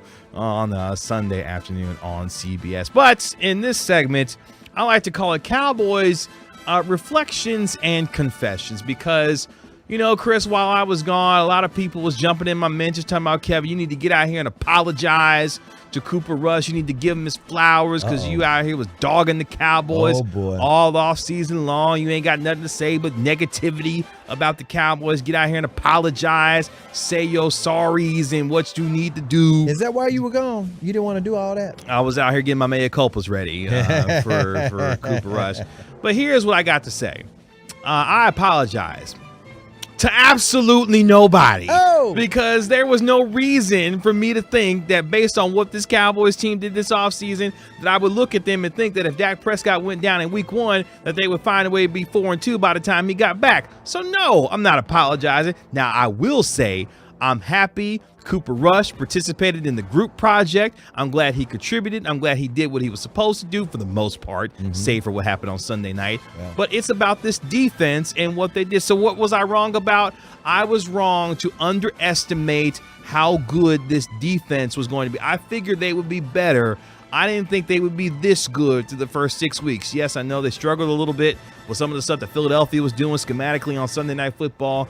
But this defense has been extremely good so far this season, and they are a large reason, if not the biggest reason, why this Cowboys team is now in a position to be 4-2 with their franchise leader coming back and what they now can move forward with in terms of their confidence in their quarterback to help lead this offense, but now marrying the complementary football that Mike McCarthy's always talking about that they want to see for this football team, and they have a chance to start doing that on Sunday. So what was I wrong about? I was wrong to underestimate the power of Dan Quinn and his defense to be not only as good as they were last year, but to be even better than what they were this year. I figured they would be better based on some of the things and understanding his defense. I didn't think they'd be this good leading the NFL in sacks for the first 6 weeks of the season in the NFL. Well, I'm not going to apologize to the defense and Dan Quinn because I knew they were going to be good. In fact, I was just wrong for underestimating them. That's all. I didn't. Remember, I was saying only 8 wins, and I said it, and I threw in this caveat. I said if they win double digits, it's going to be because of the defense, because the defense is that good. Now I'm going to say this: what I will apologize for, and by the way, I hope I'm wrong about the 8 wins. I'm apologizing, and I mean, they're halfway there already. They're halfway there. So that don't mean they're gonna get there. I wish they would. I mean, surprisingly, don't get me wrong. I'm happy for them. I did not happily, Stephen A. Smith say they're only gonna win 8. I was like, I'll be damned. They've retooled this team and taken away talent. How are they gonna win more games if they've taken away less talent while other teams, including Philadelphia, have gotten better? And I have picked the Philadelphia Eagles to win the division.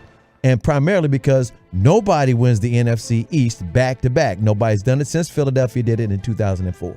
So with that being said, I was like, nah, it ain't going to happen. Not the Cowboys this year, and I saw a victory. So what I'm apologizing for is, who I'm apologizing to is Mike McCarthy and one other group of coaches. Mike McCarthy, because when it looked like it was over after Tampa Bay and Dak, and I picked 8 wins before Dak got hurt. I picked 8 wins before even Tyron got hurt. He kept the wheels on, actually got his fingerprints on the playbook offensively and helped Kellen Moore out. And I was saying he's on the hot seat, and the Green Bay game is going to be the do-or-die game for him before Dan Quinn takes over as interim head coach. Remember, I thought so much of the defense that Dan Quinn was going to be the new head coach before the season ends. That's how much I thought of the defense. But guess what, though? Mike McCarthy said, I'm going to calm everybody down. I'm going to show us how we can win these games with a backup quarterback, running the ball even more, and simplifying it a little bit, and allowing this defense to do what they do. And so that's what he's done. Now, I didn't think, even though Zeke was going to be coming back, I was like, I'm still saying, okay, he's older. I love Zeke, but he's older, and how long will he be able to play? It's kind of like Tyron in a small way. It's like not how many games we're going to get out of Zeke, but how much effective Zeke we're going to get out of him, right, for the whole season? Little did I know that the offensive line would block. That's the second group of coaches that I'm apologizing to. You apologize to Joe Philbin? Joe Philbin in the offensive line. I said all offseason, fire him. Same, right there with you. Remember when Jerry Jones was saying, we got 26 assistant coaches around here. What do they do? I was like, yeah, offensive line coach. Y'all not doing squat. So I was like, wait a minute. They're actually making some things work. Terrence Steele is actually good on the right side. Oh, my goodness. He's not a swing tackle, but he's a legitimate right tackle. Who would have thunk? And then I'm like, wait a minute. The rookie, Tyler Smith, he's holding his own. I'm not saying he's excelling, but he's holding his own. And that's better than a lot of people thought. And I was like, wait a minute. He's not even getting a bunch of personal fouls. And that's another thing. I'm giving Mike McCarthy, he said he's going to clean up the fouls and the penalties, and he did. I was like, what the hell? He's actually cleaned it up. He said we're going to be more disciplined. They actually are. Well, he's always talked about things like play style and trying to get things figured out from that standpoint and trying to clean up not only the penalties, but having that kind of controlled aggression that allows them to play fast but not have to think, and that they're not going out there and making mistakes. And that, I think now going forward here, as I start to reflect and, confess about what's been going on through the first 6 weeks of this year, now going forward, how does this team gel on all three phases of the game? Defensively, we know how good they are and what they have produced so far from a pressure standpoint, getting after the quarterback, sacking the quarterback. Now I'm waiting on the turnover department to start to churn a little bit, turning teams over and finding ways to not only get this offense in good positions, but maybe get some points on their own in terms of some defensive scores. And then obviously in special teams, still waiting on the Kevontae Turpin, whole return touchdown thing. Here's one of the things about Kevontae Turpin, and I feel bad for him because he had that nice return, obviously, against Philadelphia, right. That helped jumpstart things as the Cowboys started to move not only the end of the first half, but into the second half. And people laugh at me when I say this, but I think it's true. Him having that punt and that kickoff return for touchdowns was the worst thing that could have happened in the preseason. Yes, in preseason. It was the worst thing that could have happened to him. Because now every time we see him touch the football, we think he's going to return one. He has the capability of doing that. But here's the thing. Other NFL teams watch him too. Yep. There's no reason for them to kick to him or for them to put him in a position to have returns on a consistent basis. They know, they saw it. Oh, we can't let Dante Hall 2.0 get out here and beat us in the return game. So they're kicking it away from it. Exactly. So I want to see not only the offense get the rhythm with Dak Prescott coming back, all three phases of the game on a week-to-week basis perform the way that they're capable of. Because if you look at the NFC right now, the NFC is wide open. And as I reflect on what has happened through the first 6 weeks of the season going into week 7, that's my biggest takeaway right now is that the NFC is wide open. Green Bay is struggling right now. Obviously, you've got Minnesota's playing good football right now. You got, the Philadelphia Eagles who are undefeated. The Giants, as much as I said, hey, watch out for them, they may be the worst 5-1 team that you've ever seen in the history of the league, but they're out here 5-1 still. Yeah, they're well coached. You said they would be well coached, and they are. And here's the other caveat to it. I said New York is good because Saquon Barkley is healthy, but he's going to get hurt. Now, you're hoping that he doesn't, because if he doesn't, that means your prediction is going to be correct. But if he's healthy, they got a solid team. And now, or at least they're well coached. Exactly, they're well coached. So my biggest takeaway is if Dak Prescott can play at the MVP-like level that he played through the first 5-6 weeks of the season last year, and they don't honestly need him to be as good as he was during that first 5-6 weeks of the season. If he can be the guy that goes 20 or 27 for 285 yards, 3 touchdowns, this defense is going to be continuing to play as well as it is. They've got a chance, the Cowboys, to make some noise in the NFC, and I did not think that was the case based on what they did this offseason, but this is why they play the game. So I'm happy to be wrong, at least for the moment, about that. You know what we're doing? We're doing Usher. This is our confessions. That's right. Cowboys, reflections, and confessions. These are my confessions. Right here on the Get Right with Reggie KG on 105 through the fan. Luca's starting to put on a show in Phoenix. It is 28-22. Now actually, it's 30-24 now. Oh, so I'm a little behind. Mavericks are winning. Let's just say this. Mavericks are winning. Yeah, right with 30 seconds left in the first quarter. And Luca's got 13 points, 2 rebounds, 3 assists. Christian Wood's out there now. He's got 5 points, 1 rebound, and 1 assist. He's looking good with Luca. Yeah, Luca out here putting on the show already in Phoenix. It's the Get Right with Reggie KG on 105.3 The Fan. Coming up next, it's CA Stories Confidential. Where are we going with that, sir? Okay, I'll tell you about the third time, and we'll also talk some Mavericks reflections, confessions, and reflections on the Mavs on CA Stories Confidential next on 105.3 The Fan. Coming up in the next G-Back Nation, It is a Thursday, and you know that means DeMarcus Lawrence is going to join us, the Tank Show, between 4:45 and 5 o'clock right here, Nation 2 to 7 of the Fan. When people have a craving to explore new and traditional Asian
Texas Rangers. DFW Sports Station is 105.3 The Fan. If you are in need of traffic control or barricade rentals, Buyers Barricade is a full-service provider taking care of your project or special event, no matter the size from start to finish. That's Buyers Barricade, the Texas Authority, and Barricade Rental. That's buyersbarricade.com. To get right with Reg and KG on 105.3 The Fan. Kevin Gray with the three-time Hall of Famer Chris Arnold.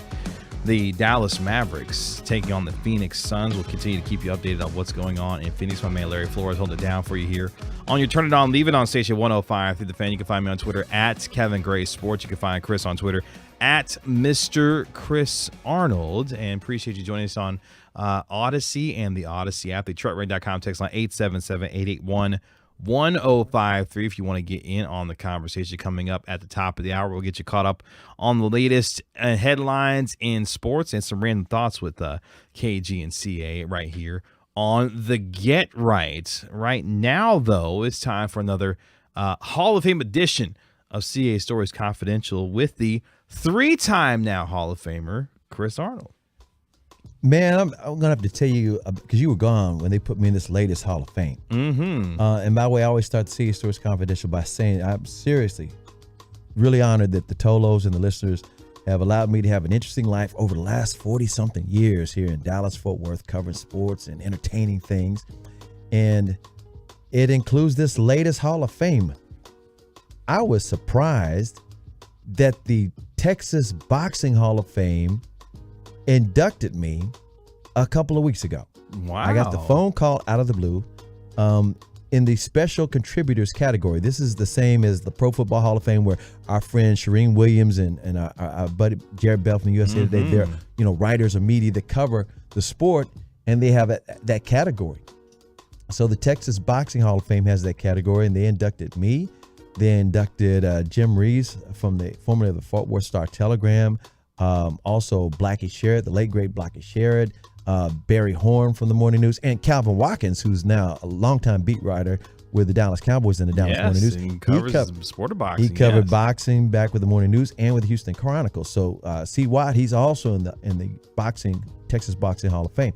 I've covered boxing literally all of these years. I mean, 40-something years, and not just the big fights nationally, the world championship fights in Vegas and Atlantic City and Madison Square Garden and in LA, the Mayweather fights, the De La Hoya fights, the Pacquiao fights, I can go on and on and on. The Roy Jones Jr. fights, the Vander Holyfield fights, Mike Tyson fights. I mean, Sugar Ray Leonard, Tommy Hearns, Marvelous Marvin Hagler. Not only those fights, but how about Donald Curry, Fort Worth's own welterweight champion of the world. The late, great Curtis Cokes. I go on and on and on. And it all started when I was a little boy. Back in the day, Wide World Sports be on a Saturday afternoon. And I go to the barbershop, and it's just like Coming to America. That boy good. My Clay, right? So my daddy would take me to the barbershop, and it'd always be on Wide World of Sports. And you'd have the boxing on and Halbert Cosell talking about the sweet science. And I got hooked on sports, not from football or basketball or baseball, but from boxing. And my hero growing up, it wasn't even a quote-unquote traditional athlete. It was Bruce Lee, which was martial arts. So I was always into like the individual sports first. Then I liked college football. Then I liked NBA. Then I liked NFL. Then I liked baseball, and I started covering all the other things. Mm-hmm. So I was floored, honored, and just humbled by, being inducted into the Texas Boxing Hall of Fame. And they had a ceremony. It wasn't the official ceremony. They're going to do that down the road, but they had a fight night in Frisco a couple of weeks ago where they introduced like 43 inductees, including myself, and Barry Horn and a couple others. And like I said, Stevie Cruz, and I could go on and on, all these different guys, the cut men, the trainers, the promoters, the managers, and like I said, special category with the media, writers, and broadcasters.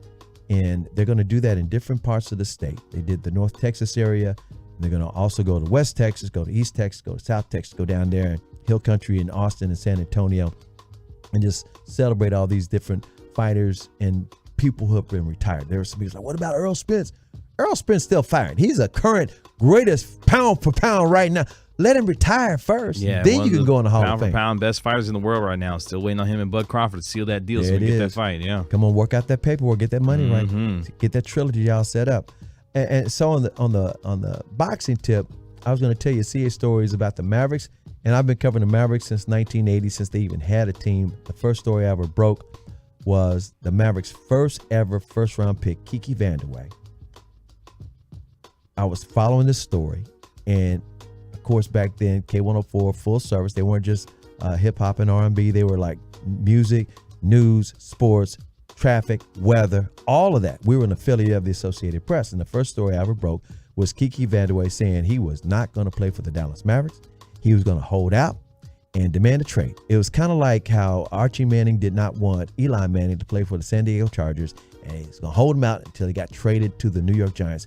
And it was Kiki's dad, who was his agent, who told him, son, the Mavericks might turn out to be a great franchise, but you won't go to the playoffs for 10 years because they're an expansion team.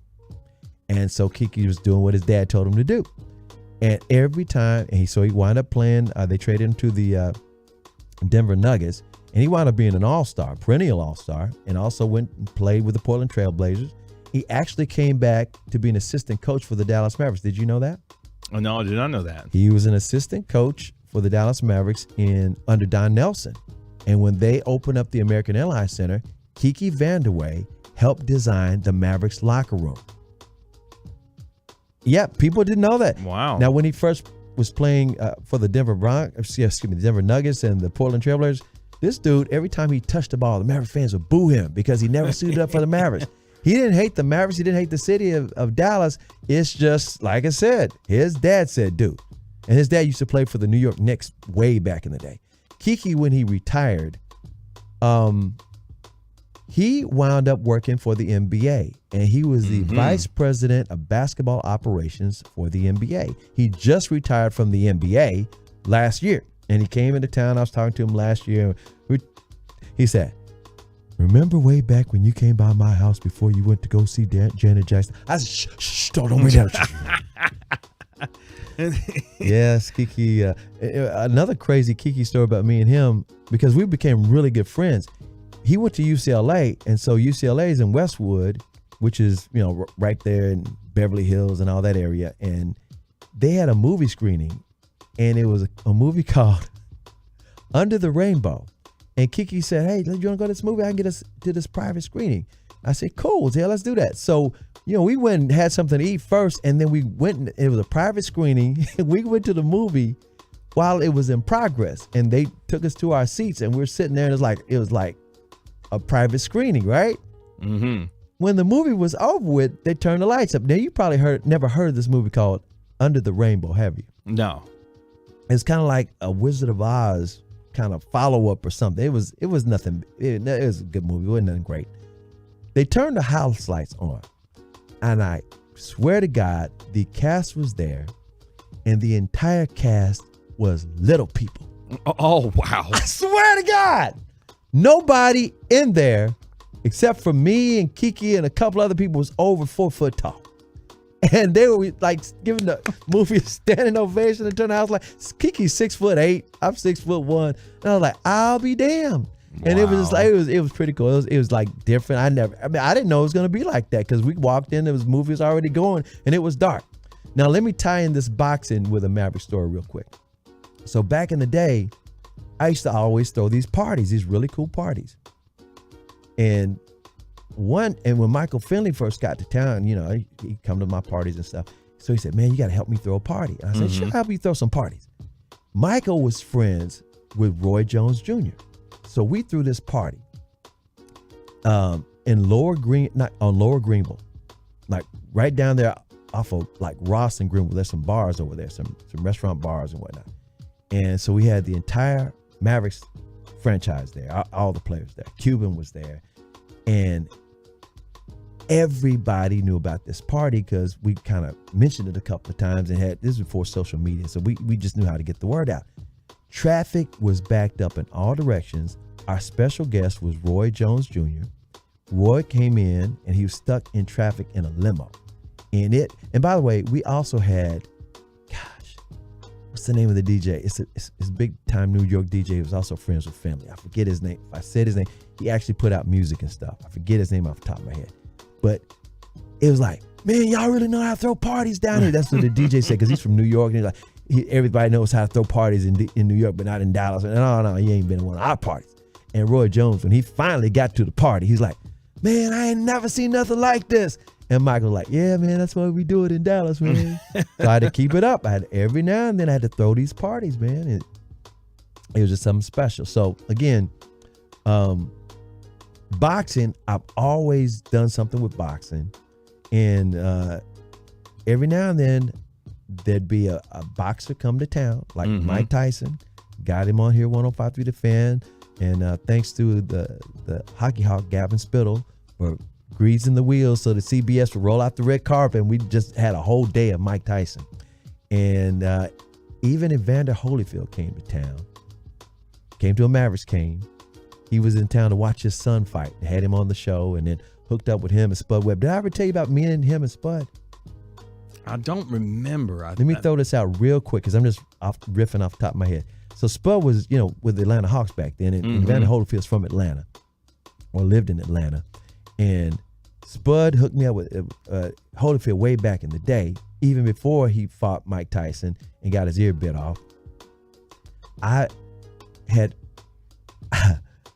got Holyfield's number from Spud, and Holyfield had come out of retirement. This is the backstory on how he wound up fighting Mike Tyson. The second fight was when he bit off his ear. When Tyson bit off his ear. Oh, I remember that. The first fight, it was like Tyson had come out of prison, and Don King kept having him fight these tomato cans nobody heard of. And then finally people would get mad because Mike was knocking these guys out like in the first round. They wouldn't get the bang for the buck. So he sets up the fight with Holyfield. Holyfield had been retired, and he married this lady who was like evangelist with Benny Hinn. She was like a disciple of Benny Hinn. And Benny Hinn told Holyfield he was healed and that he could go back and fight. So I got Holyfield's number from Spud, and I called up Holyfield's house because he said, give me a call late at night. We would set up him being on my show, my sports show. Man, I called up Holyfield's house because he was training, and his wife was like, I'm scared. Can you talk to me on the phone till Evander gets home? I said, sure. So I'm talking to her. She's in this big old mansion all by herself. And she was scared that somebody's going to break in. So I'm talking to her until he got there. And she said, he doesn't have a manager right now. I said, what? Oh, we don't trust the boxing people. We don't trust them. So you have anybody? I said, yeah. I tell you what, I know a guy. He's Troy Aikman's manager. And you probably saw the movie with Jerry Maguire. Yeah, Jerry Maguire movie. And so I hooked him up with Lee. so Lee, this is too long of a story. We're about at the top of the hour. Lee Steinberg became Evander Holyfield's manager. I told Troy to tell Lee, and now I talked to Lee and I said, here's Evander Holyfield's wife's. Talk to her and then talk to Holyfield. He became his manager for a while, and I hooked him up. Wow. And of course, I mean, that's just one of these little stories, man. So me and Steinberg are cool. And Steinberg right now represents Patrick Mahomes. Yeah, he's doing very well for himself. Yeah, so I'm just rambling, but that's a little CA stories. Confidential with some boxing and some basketball. And the Mavericks are winning 50-31 before halftime. Yeah. 5 minutes left in the second quarter. Yeah, Mavericks out here beating the brakes off of the Phoenix Suns, picking up right where they left off. In front of the commissioner, too. Yes. Yeah. The commissioner might be handling some business with Robert Sarver or something. I don't know. Who knows? Anyway, it is the Get Right Reggie KG right here on 105. Coming up next, we get you caught up on the headlines up to date, and also a little random thoughts with KG and CA. We'll do that next on 105 The Fan. Be a part of the show. Text us on the truckwreck.com fan text line, 877-881-1053. That's 877-881-1053. From the four corners of the globe, the world's greatest set their sights on one goal: The Breeders' Cup World Championships are coming to iconic Keeneland this November 4th and 5th. Over 2 days and 14 championship races, the pinnacle of international thoroughbred racing will put the most jaw-dropping, heart-pounding spectacle before your very eyes. Coverage begins Friday on USA and continues Saturday on USA and NBC. Visit breederscup.com/2022 to learn more. Ray Magliozzi here for eBay Motors. You're driving along and some nimrod cuts you off. You hit the horn. Jeez, it sounds like a goose in distress. Time to head over to eBay Motors. They have horns for every make and model, not to mention horn pads, steering wheels, wiring, and more. 122 million parts. You can even go for an upgrade. Now, looks like Mr. Cutoff Man needs a new seat cover. Try eBay Motors, pal. Get the right parts at the right prices. eBay Motors. Let's ride.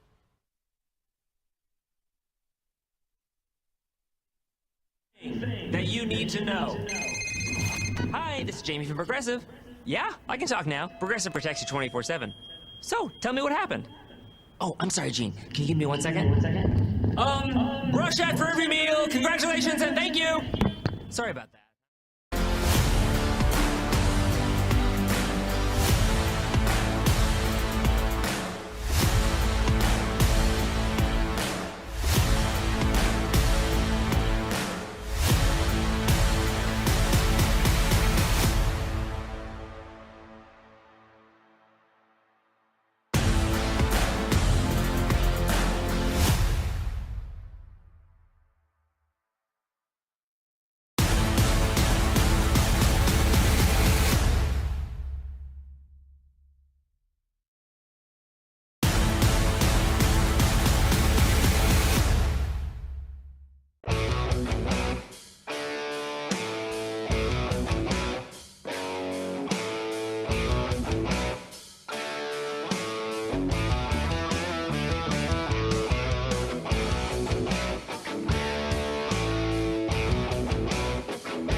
It's time for the Get Right on 105.3 The Fan. Final hour here on the Get Right with Reggie KG on 105.3 The Fan. Kevin Gray with the three-time Hall of Famer Chris Arnold. Man, you have to cut that out. That's too long of an intro. Now look, I might have to work on it, but it's figure out something. It's good for tonight. My man Larry Flores hold it down for you here on your Turn It On, Leave It On station 105 through the Fan. Appreciate you joining us on Odyssey and the Odyssey app, the truckray.com text line 877-881-1053, 877-881-1053. If you want to get in on the conversation, the Dallas Mavericks beating the absolute brakes off of the Phoenix Suns right now, opening night for your Dallas Mavericks, 54-34. Right now, the Mavericks picking up right where they left off Can we run down this scoring? Let me run down these stats real quick there. Yeah, go ahead. Luka got 17 points, 4 rebounds, 3 assists. Spencer Dinwiddie chipping in 10 points, 1 rebound. Christian Woods, 7 points and 3 rebounds and 2 assists. Dodo's got 5 points, 2 rebounds. Reggie Bullock got 4 points. Tim Hardaway Jr. off the bench got 5 points. JaVale McGee with 3 points, 4 boards. Maxi Kleber 2 points, and Josh Green with 1 point and 4 rebounds. And they are, like you said, beating the brakes off the Phoenix Suns, who are imploding in front of their fans' eyes. Well, you just love to see it. And it's not even halftime. It's 2 minutes and 55 seconds before the half. Yeah, you just love to see it. The Dallas Mavericks picking up right where they left off the last time they were in Phoenix, beating the hell out of the Phoenix Suns, and they're doing it again right now on opening night in Phoenix. We'll continue to keep you updated on what's going on out at Footprint Arena as the Dallas Mavericks look to continue their beat 'em down of the Phoenix Suns as the rest of this game goes on. Let's get you caught up on what else is going on in the world of sports as we get you your latest headlines across the world of sports. Look, man, I know I've been gone for a while. It's good to be back, and obviously a lot's happened in the last couple of weeks. We're headlong into the baseball playoffs, and the Houston Astros get it done 4-2 over the New York Yankees. The American League Championship Series beginning tonight after the Yankees were able to take out the Cleveland Guardians in 5 games. But the Houston Astros were able to get it done 4-2 in game 1. That game just going final right now. Justin Verlander goes 6 innings, only gives up 1 earned run, strikes out 11 in the win for the Houston Astros. Of course, these two teams facing each other for the 3rd time in the last 6 years in the American League Championship Series. The Houston Astros get the game 1 win 4-2 over the New York Yankees. Okay, so last night, Reg and I were talking to the Tolos about the dilemma of the Astros and the Yankees, 2 teams that Ranger fans just hate, right? It's like, what do you want to happen? And we had a very smart Tolo on the Get Right that knows exactly what to do. He said, what you do is this. Let the Yankees beat the Astros in the American League Championship Series. And then the Padres knock off the Yankees in the World Series. And then you get both those teams' feelings hurt. That would be interesting because that would be a rematch of the, I believe, 1998 World Series between the Padres and the Yankees if they were able to meet each other in the Fall Classic. I mean, I'm never down for the Astros winning ball games, but I do have a soft spot for Dusty Baker. I do. You know what? I love You're right. Everybody says that. Look, when you say you got no love for the Astros, everybody always says, but there's Dusty Baker. I'm always torn with that because I can't he's just stand a great the guy and his Astros. toothpick. Dusty Baker and his toothpick. But I love Dusty Baker. He deserves a World Series championship as a manager. I just hate the fact that it may come with the Astros. Astros. All you can say is, he said, I had nothing to do with them previous years of cheating. I came in and I cleaned it up. Well, I mean, look, regardless of... He got rid of all the trash cans in the outfield. You know, the cheating scandal, which obviously, it is what it is. The Astros are really damn good. They are. They really are. You hate to say it, but it's true. Yeah, like no matter how you slice it, they've got a loaded roster, and they've got pitching for days. They've got guys all up and down that lineup that can just hit the baseball. So the Astros are just really good. And they win 4-2 in game 1 tonight. Speaking of the championship series in Major League Baseball, the National League Championship Series, this series is now tied at 1. The San Diego Padres get an 8-5 win over the Philadelphia Phillies. The Padres storm back to take the lead with 5 runs in the 5th inning to get that series tied at 1 game apiece. Shout out to the Philadelphia Phillies. I know we don't put on for Philly at all, because especially after what happened on Sunday, but they have been so hot. You got to give credit to just one guy. Yeah. The biggest Cowboys fan in the entire Major League world, that would be Bryce Harper. So if you don't like the Philadelphia Phillies, you could at least like Harper because he loves your Cowboys. Well, the wild part about the Phillies is that they were the last team to qualify for the playoffs. That's true. And they have just torn through the National League on their way to the National League Championship Series. And that's the thing about baseball.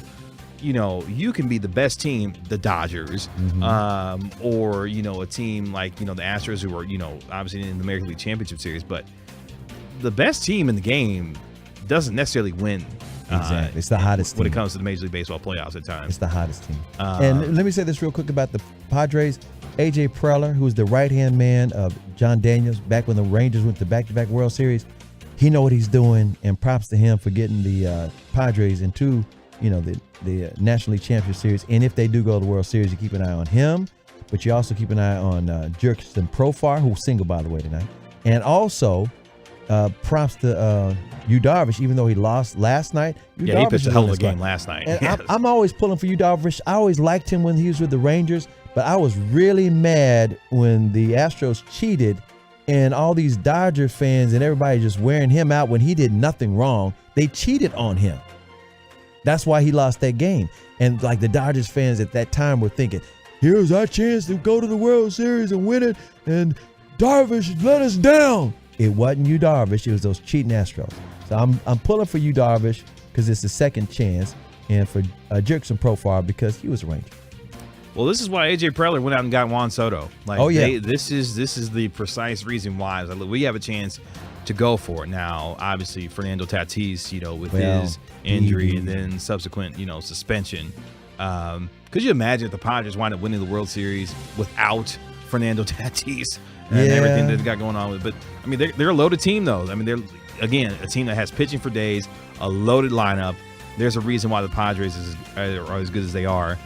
They're taking on. You know what's wild? This might help him grow up a little bit more. Remember, all this stuff is because he's just being reckless. Young kid being reckless, his PDs and not.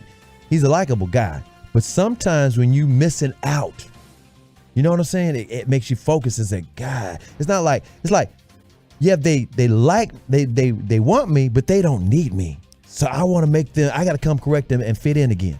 Yeah, because the old heads in that clubhouse were talking about that. Yeah, and he's going to have to do so once he does come back for the San Diego Padres. But they had that series tied at 1 game apiece. So you got the American League Championship Series. The Astros up 1-0. The Padres and Phillies now tied at 1 game apiece in the National League Championship Series.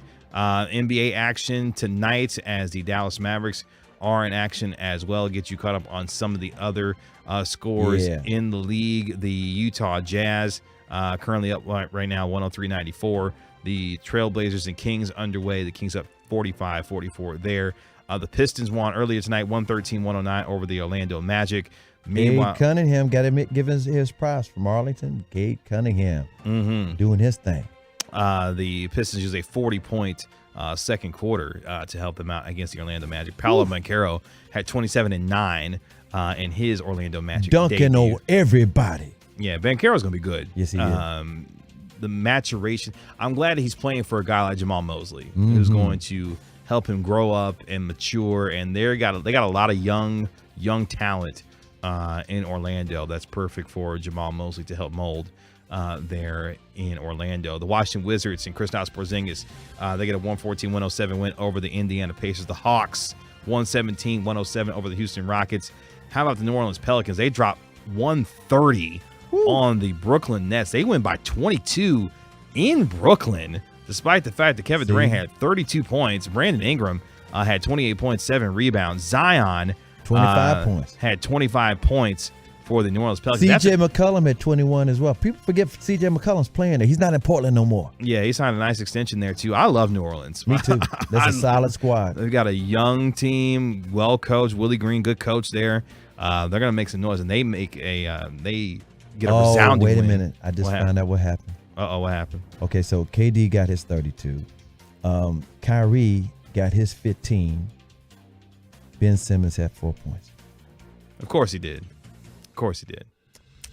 And he took no threes. Of course he did. Yeah, I'm not expecting anything else. The Bulls, they get a 116-108 win over the Miami Heat. The Toronto Raptors 108-105 over the Cleveland Cavaliers. And arguably the game of the night, the Memphis Grizzlies 115-112 over the New York Knicks. Ja Morant 34 points in the win. Julius Randle 24, 11, and 6. Jalen Brunson, for those who are concerned. went 7 of 18 from the field, had 15 points and 9 assists. Did Jalen Brunson there? So Can we go back to the Atlanta Hawks beating the Houston Rockets real quick? Only because a lot of people keep up with Trae Young. Trae Young had 23 points in that game. Okay. So Trae Young with 23 Collins points. had 24, by the way. In that game there. Also, the Timberwolves, they get a 115-108 win over the Oklahoma City Thunder, and the Charlotte Hornets get a 129-102 win over the San Antonio Spurs. Scary Terry had 24 points. Terry Rozier had 24 points, 6 rebounds, 6 assists for the Charlotte Hornets and the Fighting Michael Jordans. Those are some of your headlines here on the Get Right with Reggie KG right here on 105.3 The Fan. By the way, Rudy Gobert in that T-Wolves win over Oklahoma City, 23 points, 15 rebounds in his Minnesota debut. Okay, well, there you go. Getting you caught I'm up. only bringing that up because there's so many people who don't think the Mavericks are going to be any good this year, and they keep saying everybody else is healthy. And look at these other teams that got this and that. The Mavericks are still great. They got 62 points right now, and it ain't even halftime. It's going to be 62-40. Lordy have mercy, 62-43 at half. Oh, no, they made a layup, so it's 62-45 at the half. So there you go. The Mavericks handling their business so far in Phoenix as they open up their 2022-2023 NBA season. Some of your headlines right here on the Get Right with Reggie KG on 105.3 The Fan. Let's have a little random thoughts with KG and CA right here before we go to break real quick. Okay. Like I said, been gone for a while and have had a chance to do some, thinking and reflecting and all kinds of stuff, and had a question wanted to pose to the Tolos real quick on the Get Right with Reggie KG. And the question I have, if you could tell your past self one thing, what would it be? Let me know on the chartradio.com text line 877-881-1053. If you could tell your past self one thing, what would it be? Well, you tell everybody what you thought, and that'll start them off. Yeah, I would tell my past self, don't quit playing baseball. I used to be a... yes, you did. First baseman? Yeah, I used to be a baseball player, yeah. And I was actually a pretty decent one as well. Did you have that hand-eye coordination when you were a slugger? I was a pretty good hitter. I was a pretty good hitter in the back of the day. And, I would tell myself to, to keep playing baseball because you never know what could have happened. That kind of thing. You don't want to have no regrets. So he's like, wow, I wish I kept. Why did you stop? I was on my way to college, and I had played from the time I was 5 years old. And I was kind of burnt out on the game, honestly. And my dad was like, you don't want to stop playing? I was like, Dad, I'm tired. I've been playing for, up teen years. I'm ready to, do something else. But looking back on it, I kind of wish I would have just, kept playing, that kind of thing. 214 says, I would have told my younger self, don't get a credit card. 817 says, don't chase girls and stay in baseball is what I would have told myself. And then 903 says, I would have told my younger self, never get married. Now, wow. Now, okay. I guess that depends on how your relationship, went at one point. Because that could be one for sure. But yeah, let me know on chartradio.com text on 877-881-1053. If you could tell your past self one thing, what would it be? So yeah. Chris, what would you tell your past self? As much as I enjoy my career, I would have probably wanted to know more about like the stock market or like real estate or something where, in other words, I know all about broadcasting and I know about a lot, I really feel like I got a balanced life and stuff, but it's like little bitty things about money working for you even more. You know what I mean? Not just, everybody knows how to set aside some money, but I'm talking about making it work for you. Yeah. Putting it out there and let your money work harder, you. work harder. Yeah. But nobody thinks about that when you're young. It's like, okay, I'm getting paid. I make some good money. But what you want to do is not just set it aside. You want to make it work for you. But nobody thinks like that when they're young. They don't think about, how do I stack that flow up and make all of a sudden, I don't have to do nothing no more. And all of a sudden the money just piling in. It keeps coming back over and over and over again. Yeah, no, that's great advice. It's the difference between being rich and being wealthy. It's one thing to be rich, it's nothing to be wealthy when your money's just working for you. From the 469, I would have told myself invest in Apple. Yeah. That's a good one. From the 817, I would have told my younger self to invest in Bitcoin. Okay. Let's see here. From another one from the 817, losers like the company of other losers. Don't be afraid to cut friends out of your life. Yeah, not everybody can come with you. Exactly. I've learned that throughout my life. You Not can't everybody. take them all with you, and you got if they don't understand you, they're not going to understand you. They need to just understand how you are. So yeah, keep those pouring in though on the truckrate.com text line 877-81. Oh, here's one. Eat healthier. Just because you don't gain weight don't mean you're eating healthy. Well, that's facts. Yep. Facts for sure. One more. Let me slide one more. Propose earlier. She'll break up with you mentally before breaking up with you physically. In other words, put it on her. You in and out. Are you in or you out? And then you don't have to go through the hardship because you will know. Those are some random thoughts right here on the Get Right. Tolos, I love the way y'all think. Yeah, let them keep those pouring in. We'll answer some more of those when we come back from break. Coming up next here on the Get Right with Reg and KG on 105 through the Fan. We go inside the gray area. What this woman did to try and keep the police from evicting her from her house. Next on 105 through the Fan. Miss anything from your favorite fan show? Check out the podcast page at 1053thefan.com or hit the rewind button on the Odyssey app. It's a new day because COVID vaccines just got a big update. So all the big stuff coming up this fall? Well, now you can say, you bet I'll be there. Because updated COVID vaccines protect against both the original COVID virus and Omicron. And everyone 5 and older can get one. So this is a moment we've all been waiting for. Find updated COVID vaccines at vaccines.gov. We can do this. Paid for by the U.S. Department of Health and Human Services. You could save big when you bundle your home and auto with Progressive, but when we just come out and say it, it feels like it falls a bit flat. So we're going to tap into human emotion. First with some music. Then in a serious tone, I'll say, save big when you bundle your home and auto with Progressive. And even though it was about saving money with Progressive, we'll fade out the music so you know it was poignant. Wow, powerful stuff. Progressive Casualty Insurance Company and Affiliates. Discount not available in all states or situations. From the four corners of the globe, the world's greatest set their sights on one goal.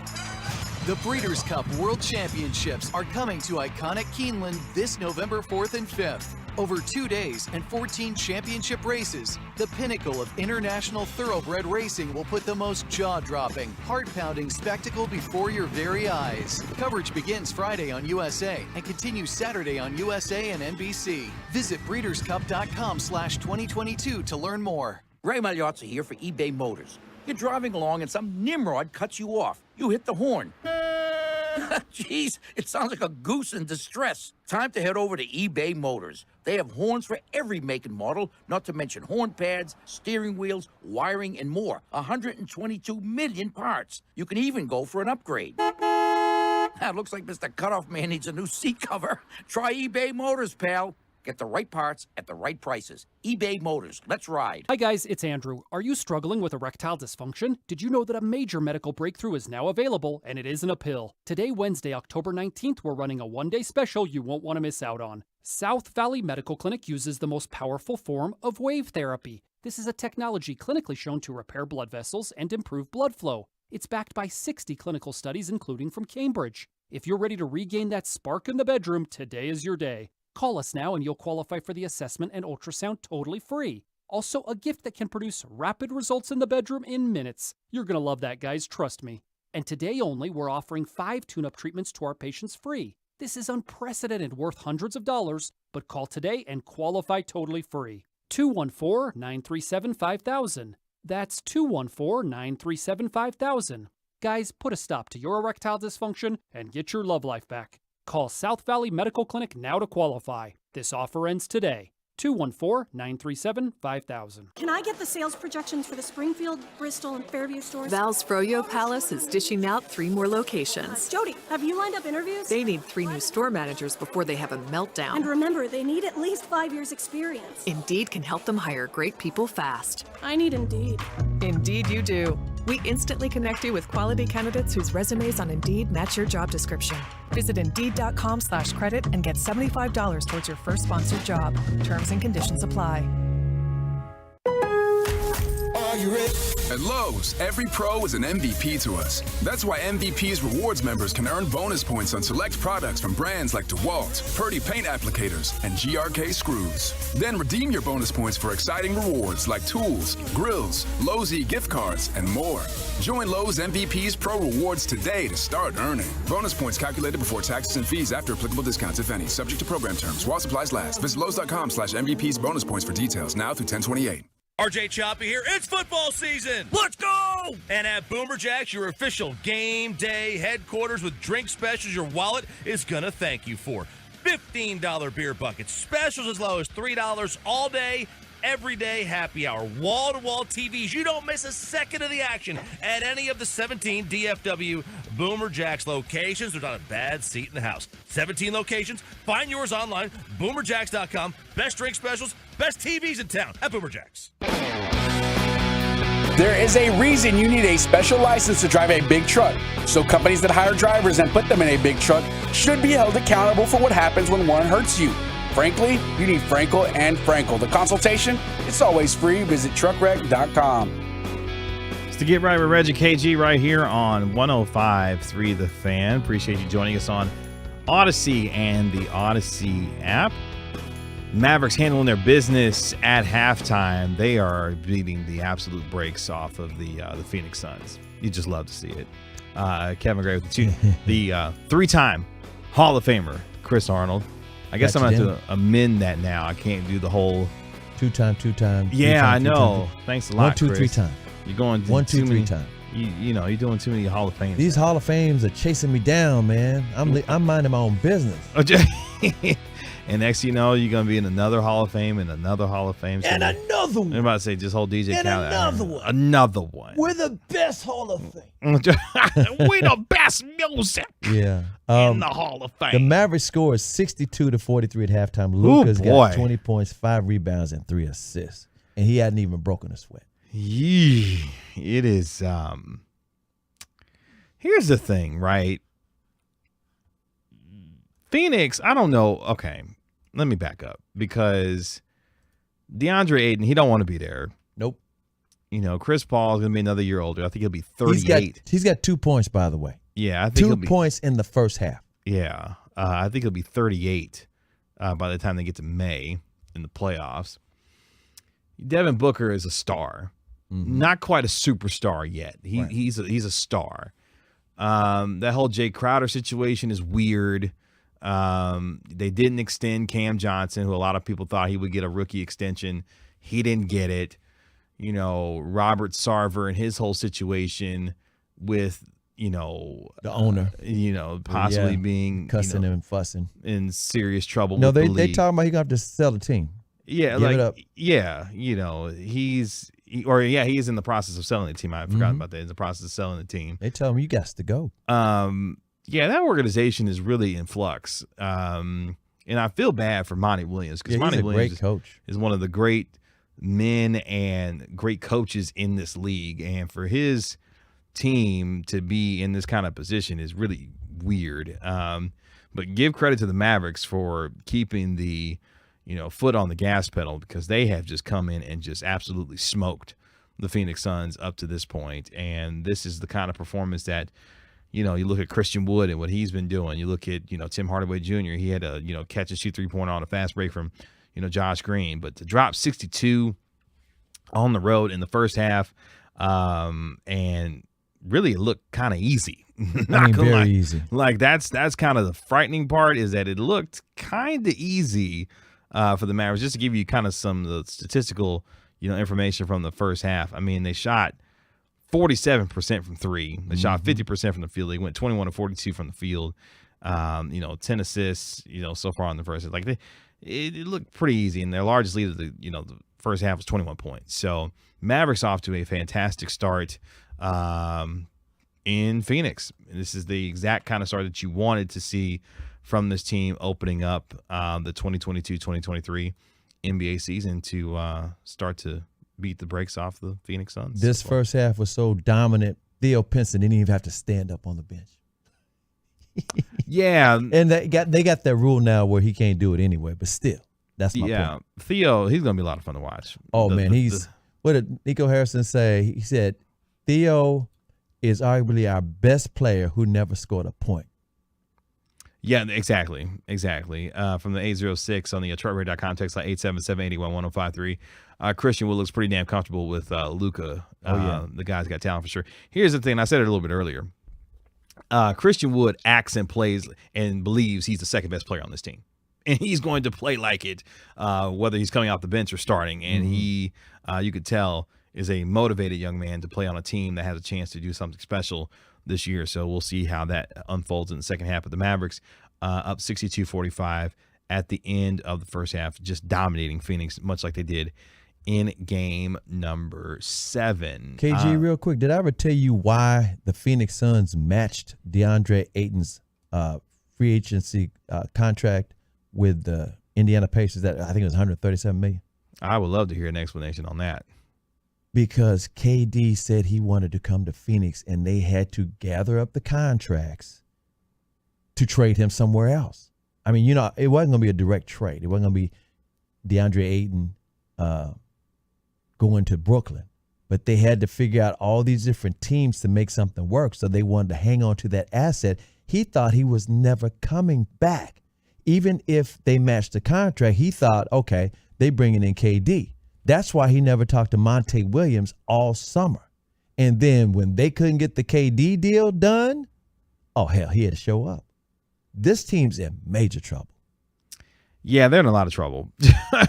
And it's not getting any better right now as they take on the Dallas Mavericks. Let's go, for the first time in quite a while, inside the gray area right here on the Get Right with Reggie KG. That was another theory where you were. They said, he's in the gray area and he can't get out because there is no gray area. Touche. But I found my way out, and I'm here now. And, yep, we're officially back. Thank you, Larry. Appreciate that. I got the weekend music there. All right. Wait a minute. He heard his voice and you disappeared. What happened? Is that what happened? Because he had to cancel this concert in the middle of the song and heard his voice, and you said, okay, if the weekend ain't going to show up, I'm not going to show up for a while. No, I wouldn't do it like that for the weekend. No thanks. Not for the weekend? No, not for the weekend. Not for him.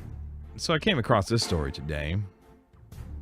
The headline goes like this. Woman releases bees on deputies serving eviction notice. What? This comes from PennLive.com. In Springfield, Massachusetts, a Hadley woman faces multiple assault charges after allegedly unleashing a swarm of bees onto Hampton County Sheriff's Department deputies attempting to serve an eviction notice in Long Meadow, Massachusetts. Rory S. Woods had more than one bee in her bonnet when she rolled into the Memory Lane driveway on the morning of October 12th, according to court records. Instead of a standard eviction notice, deputies found themselves targets of a sting operation. Deputies arrived at the $1.5 million home to serve eviction papers on homeowner Alton King Jr., but were met with a cluster of protesters instead. Quote, during this time, the officer secured the premises and waited for Mr. King to return. As we were told, he was at the court trying to delay the eviction, reads a report authored by Deputy Sheriff Daniel H. Soto. Minutes later, an SUV towing a trailer pulled into the driveway and a woman emerged from the driver's seat, according to Soho's report. At the time, a female later identified as Rory Susan Woods exited her vehicle and went to the back of the trailer and started shaking beehives to let the bees out, the report states. It worked in Tommy Boy. Good callback. That's a good one. Deputy Michael Joslin attempted to stop Woods, who successfully freed one of the hives by breaking the cover, causing hundreds of bees to swarm around Deputy Joslin. Deputy Joslin was stung in the face and had to retreat. Woods, 55, then donned a beekeeper suit and began liberating more angry bees, Soto reported. She rolled 3 more large hives off the trailer and carted them to the entryway of the home situated on a stately cul-de-sac. Quote, officers at this time attempted to stop Woods but were attacked by the bees. More chaos ensued. Get him. And several sheriff's department employees were stung, including 3 who were allergic to bee stings, according to the narrative. Woods attempted to resist arrest, but was eventually taken to the ground and handcuffed by deputies, with a large group of protesters clamoring for her not to be arrested, the report states. See, that's why you don't mess with Beyonce either. She got Wait. That's a special kind of beehive. They'll sting you too. They'll come at you. I'm not trying to talk about them all that much because I'm not trying to get my show canceled. I'm telling you, they come at you. But bees, though, really, like those are trained bees. I thought you knew. Like, come on, man. Them bees were lifting weights. Like, it's one thing to like resist. Like, okay, you finna get an eviction notice, but you decided to release the bees. Release the bees. Next thing you know, they're stinging deputies in the face. What would you do to, Larry, avoid an eviction notice? Would you release bees or something else? I would just faint. You would faint? I mean, I don't know. And then what? Just like I fall asleep. I don't know. It just they're coming to take my house. I'm fainting. Yeah, and then you just claim amnesia. I have no recollection of that. And oh no, I don't know. I don't know what I would do. Oh no, fellas, I just saw a text from the Tolo from the 214. He said, "Who let the bees out? Who? Boo 214 for your dad joke." No, I'm just going. That's kind of funny. But yeah, bees being released on police to avoid eviction notices. What would you do, KG, to avoid an eviction? Oh, wow. I'd probably just lay in front of the door.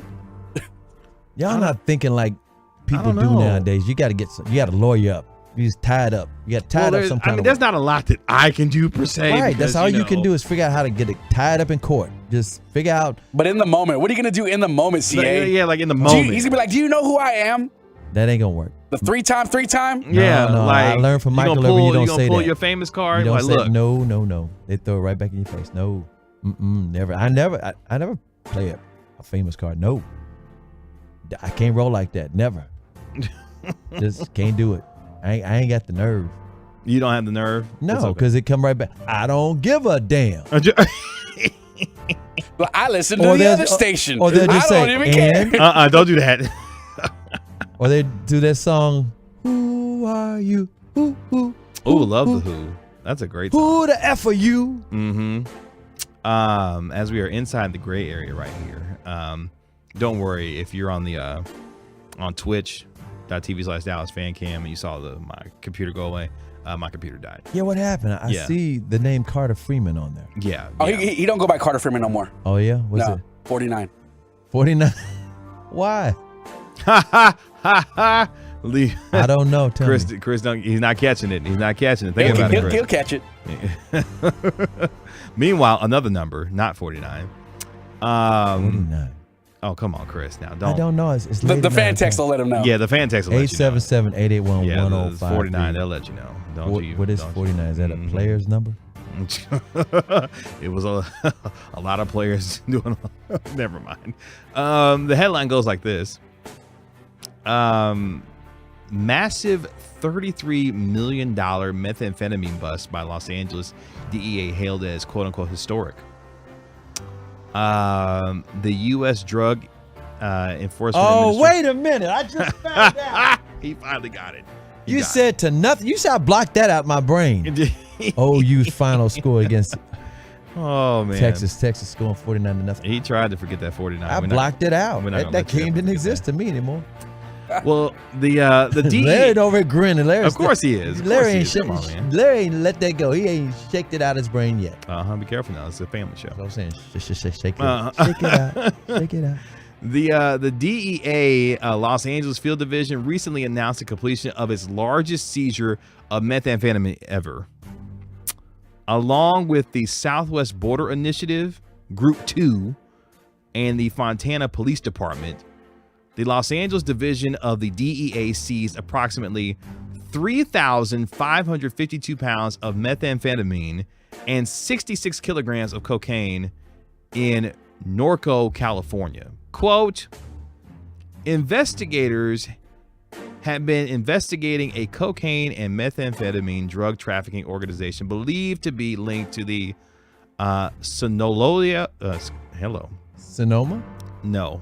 Sinaloa cartel. Hey, that might be. No, I think that's a probably wrong, cartel. No, yeah, we don't celebrate that. That's not good. And what's amazing about that, and I've learned this from watching many, different shows and stuff like that. Oh, okay. Is that that's probably just the tip of the iceberg that you found. Wait, you know what I what? mean? Mm-hmm. And so it just blows my mind what else is out there and what else isn't found. Because that's just always the small amount. Well, apparently this particular cartel, it's pretty notorious. So, quote, during the investigation, the DEA agents and task force officers with assistance from detectives with the Fontana Police Department identified a local house in Norco, California, where drugs were being stored. In late September 2022, investigators observed an individual carry out 3 weighted boxes from the residence and put them in a vehicle. Quote, a search of the vehicle resulted in the seizure of 66 kilograms of cocaine and an additional seizure of approximately 3,552 pounds of methamphetamine from numerous boxes located in the garage of the residence. The total seized drugs have estimated street value of $33 million. According to the DEA, the greater Los Angeles area is a major transshipment hub for illegal drugs coming from the southwest border. Bulk shipments of drugs such as this are usually broken down into smaller amounts for distribution to dealers, both locally as well as in other states. The DEA says the Los Angeles area's many international airports, freeways, and bus and train lines are used to smuggle shipments of drugs to other locations. So you're basically saying that because of this bust, there's a lot of people around the country that they can get their meth. Yeah. And the answer is, what happened? Supply chain issues. It's just a fact. It's just supply a fact. chain. Apparently, this was the second quote-unquote historic seizure reported by the LA division of the DEA in under a week. So apparently they've been busy out there in Los Angeles. Okay. Quote, synthetic drugs like methamphetamine are highly addictive, dangerous, and killing people at alarming rates, says the DEA. And it's bad for your teeth. Great call, Chris. Great call. I'm just looking at the people who smoke meth. So back in April, over $35 million worth of meth was found, get this, found hidden inside strawberry puree and seized at the Mexican border. Strawberry puree, is that what you said? Yes, hidden inside strawberry puree. Yes.